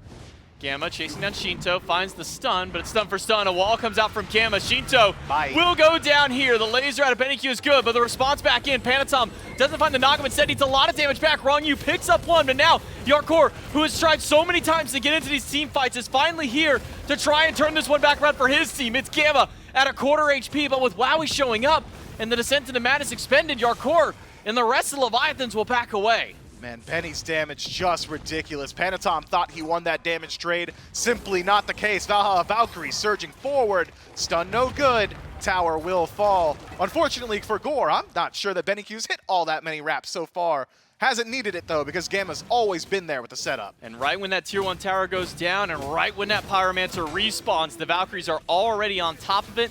And just as quickly as it came back into the living world, it has been sent right back to the underworld. The Valhalla Valkyries on a phenomenal pace, man. This is that clinical styling that the other teams in the SPL were talking about. Who was that? I believe it was Nika. Somebody had said, the cleanest game so far we've seen this year has been from the Valhalla Valkyries. This is that version of the Valhalla Valkyries right now. They are constantly in the right place. They are matching rotations properly. They are allocating their aggression in the correct scenarios, and it has established them a massive lead against the reigning world champions. Can they close out the game from here? Can they continually push the envelope? Can they move in towards this Primal Fury on respawn? Is it going to be the Fire Giant? I'm not sure. But if this is the peak of the Valhalla Valkyries, the SPL's in a very good spot. Yeah, maybe it just takes them a little longer to get things going, and it's something that Kirmi was mentioning in his interview that, you know, when we talked to him earlier on in the week, he said, you know, it's not really going up as quickly as we would like. We're not, you know, kind of getting to that level where we want to be as fast as we had hoped. But if this is the speed that we're going to get here, at least the level of pressure that they can put out here, it could be an interesting second phase. That's something that we kind of all echoed as the casters is, first phase Valkyries, we're not expecting a whole lot. We're not expecting massive wins against every single team. But little games here and there is always something you can expect with these guys. Right side of the map, Aquarius forces out the ultimate from Panatom. Yarkor forced to dash away. A level 18 Bologna, a massive threat on the map, will force those cooldowns. Panatom has been largely mitigated in efficacy so far this game. This Shiva, it's a feast or famine god. Man's famine. So far, will at least get the dash up to Aquarius. Half HP on the Bologna. Eagles Rally is already gone, but Kirmi has shown back up. It's 4 versus 4. Unfortunately, it's going to be Wowie a little late to this rotation. Zapman with the airstrike and the Gamma Burst out of Wrong U is enough to take down Kirmi. Gamma now stuck in the middle of 4. He gets pulled back in, and Zapman gets the credit to the kill. Now BennyQ all by himself in the backline, still has that ultimate to use, but he's got to stare down the barrel of 5 Leviathans. Won't even get the chance to get any of that damage off. He is bursted out instantly. The Valkyries just bait themselves there. The Leviathans had already lost out on the engagement. All the Valkyries need to do, instead of chasing these kills, is force the Leviathans to come to you. There are plenty of places they could have gone to do that.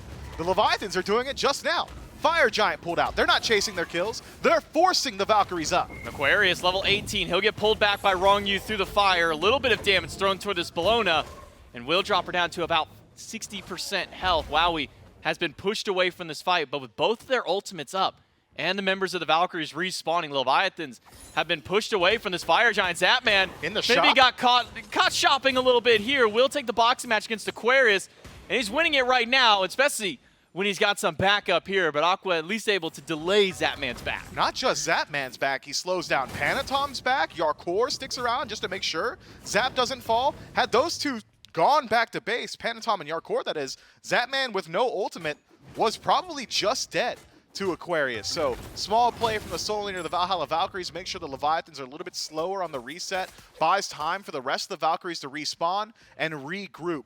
Primal Fury still available, will burn very quickly. No crit from Wowie means that it won't be as fast as it could be, but as long as young BennyQ is nearby, that objective will fall down. And when you've got a lead, like the Valhalla Valkyries have got, you're allowed to fumble once or twice.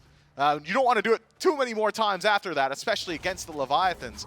But look at the charts. They don't lie. It still is a massive disparity. Yeah, 6K gold and 8K experience still up here for the Valkyries. Not quite what it was earlier on after that those last couple of little team fights here, but the Valks will group up around the Primal Fury. The Leviathans are in the area, but they're a little bit spread out. Yarkor and Panatom to the backline. Gamma goes for a Blink Tremor. Yarkor gets the CC chain. He can't even get into the ultimate in time. Wowie and BennyQ just shred him down. Zapman on the run with that airstrike. A jump in by Kirmi, but Shinto is able to turn that fire back around. It's a 1-for-1, but Zapman stuck in between the walls finally manages to break his way out, and Panatom all that while will dance right through the backline, but Zapman is being ran at by the solo. Aqua finishes off what he could not earlier, and Panatom is still around, beats forced out as he limps back towards his own base. Wrong U stuck inside of his tier 2 tower, and Shinto doing what Shinto does. He's farming the map, at least getting something going for his team.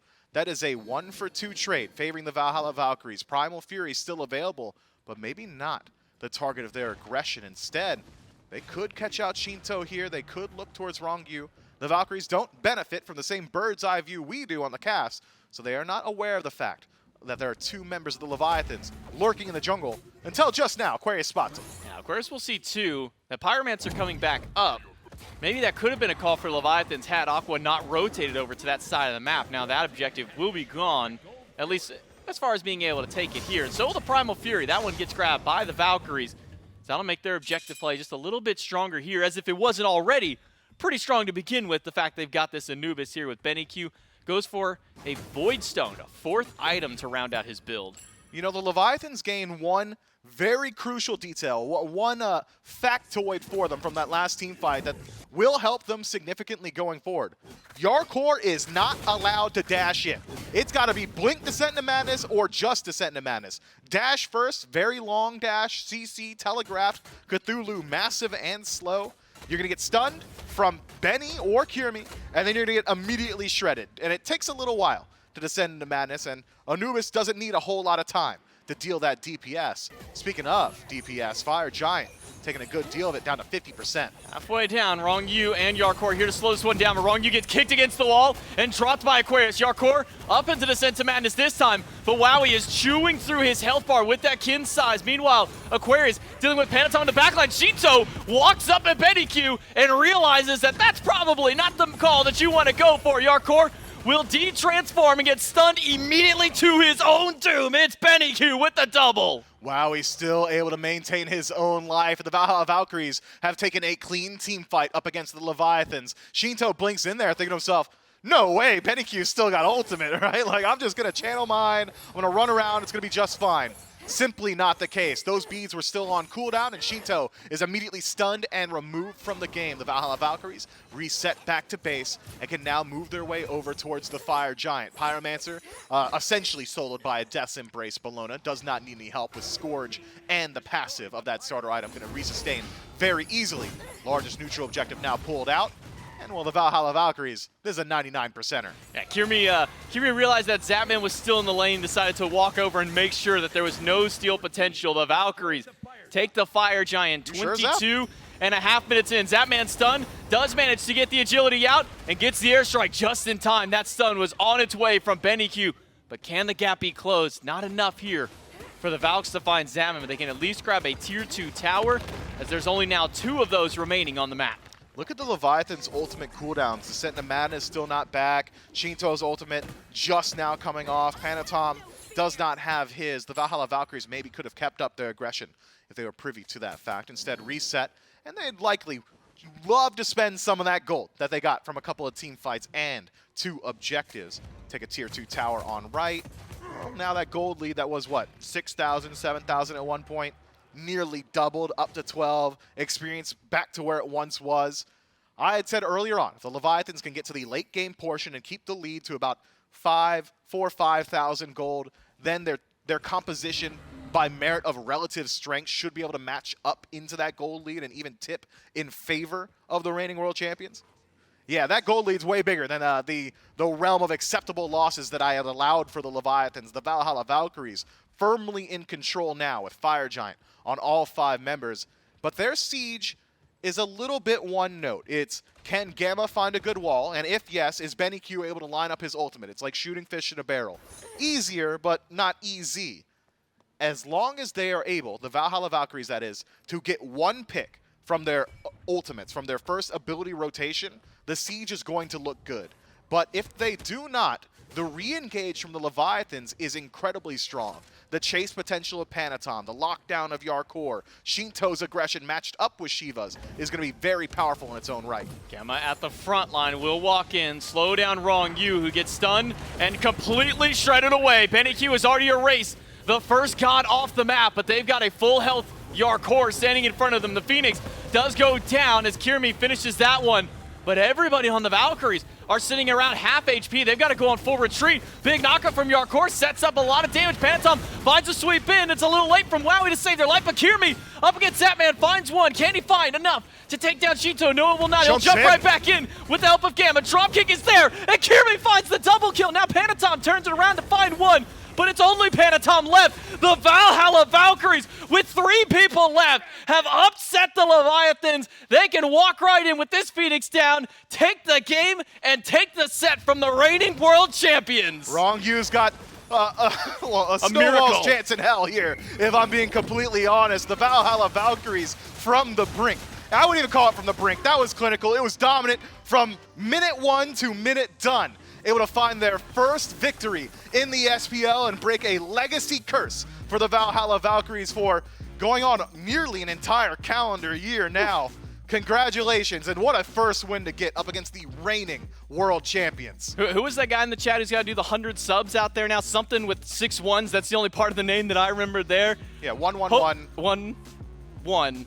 1-1. There we go. Okay, so chat, make sure to keep him accountable on that one there. But at the end of the day here, I mean, Valkyries, we talk about their Game 1 dominance throughout a lot of their sets. That's where they look the best. How do they translate these into Game 2 and Game 3? Well, they go back to the classic winner dog style of play. This is what made them such a dominant team in the SCC. And I was just waiting for them to bring that here in the SPL. And they've done it here in game number 3. It hasn't been for lack of trying. That play is hard to transition into the SPL caliber to make work against the best players in the world. But somehow, some way, the Valhalla Valkyries have done it for themselves and in impressive fashion. Only congratulations to the Valks. Also, 100 gifted subs. Yeah. That dude that's going to shave your head, I don't know, do it twice. Yeah, well, I mean, I guess later down the road he can go for a second shave there. Big win for the Valkyries. They break their franchise losing streak with a win here over the Atlantis Leviathans. We'll take it to a break and come back to the desk right after.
3-game set.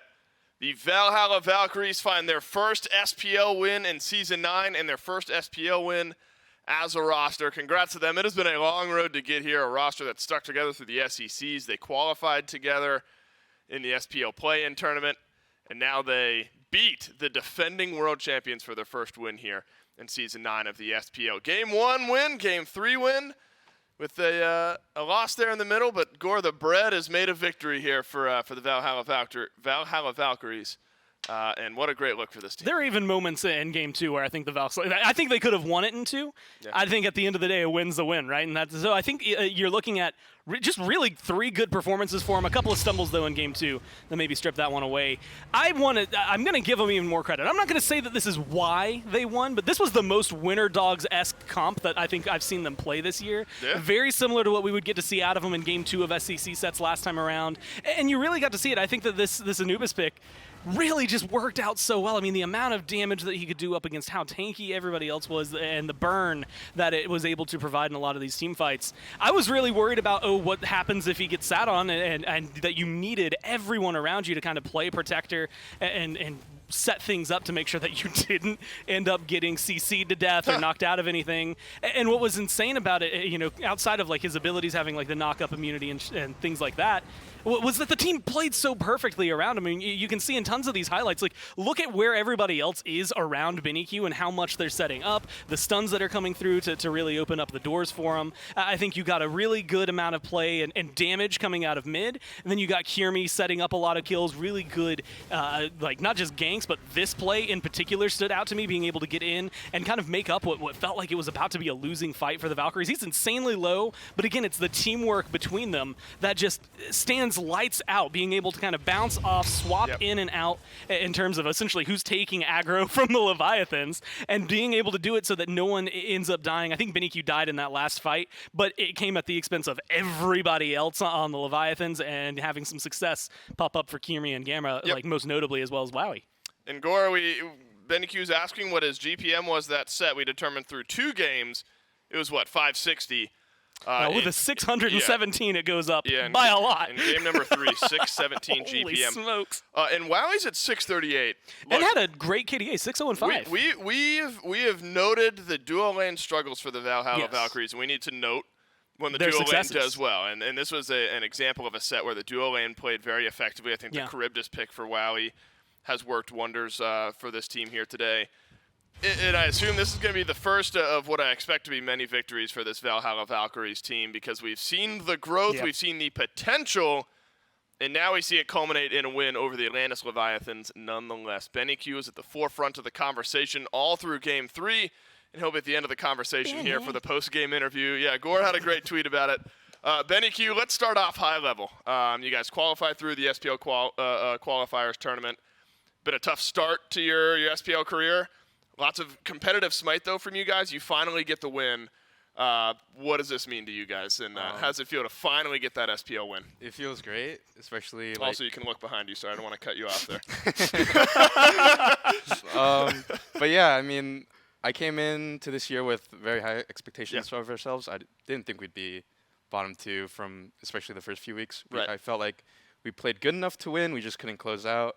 And then we had a rough 2 weeks just because, like, the mental aspect of it. Of course. But we really talked it out this week. We figured some stuff out and came in looking good, I think. Look, it's got to be a weight off, right? I mean, you finally get there, you cross that threshold, now you guys can move forward. Talk to me about Game 1, though, because that definitely surprised a lot of us watching, specifically the Giannis support. Did that catch you guys a bit off guard in Game 1? Yeah, if we lost that game, I don't know. Right. Probably shouldn't be here, I guess. Right, well, look, you did end up winning the game, and then you get an Anubis in Game 3. What made Anubis the right pick in your mind there going into Game 3? I think it's a good counter matchup for some of the junglers, just because you're knock-up immune, and they, like the warrior junglers, really rely on that. Right. So I can kind of just stand my ground and be pretty safe. Well, look, BennyQ is such a fun set to watch. So proud of you guys grabbing that win. Looking forward to more of it in the future. Congrats. I'll let you guys celebrate. The Big Dipper. Oh, you know what? I just realized that is that a play on Big Dipper? Is that a star and that's why he's in the sky, Dave. That's the whole joke, dude. I just realized that. All right. Oh, no. Okay. Yeah. I just got it. I just thought.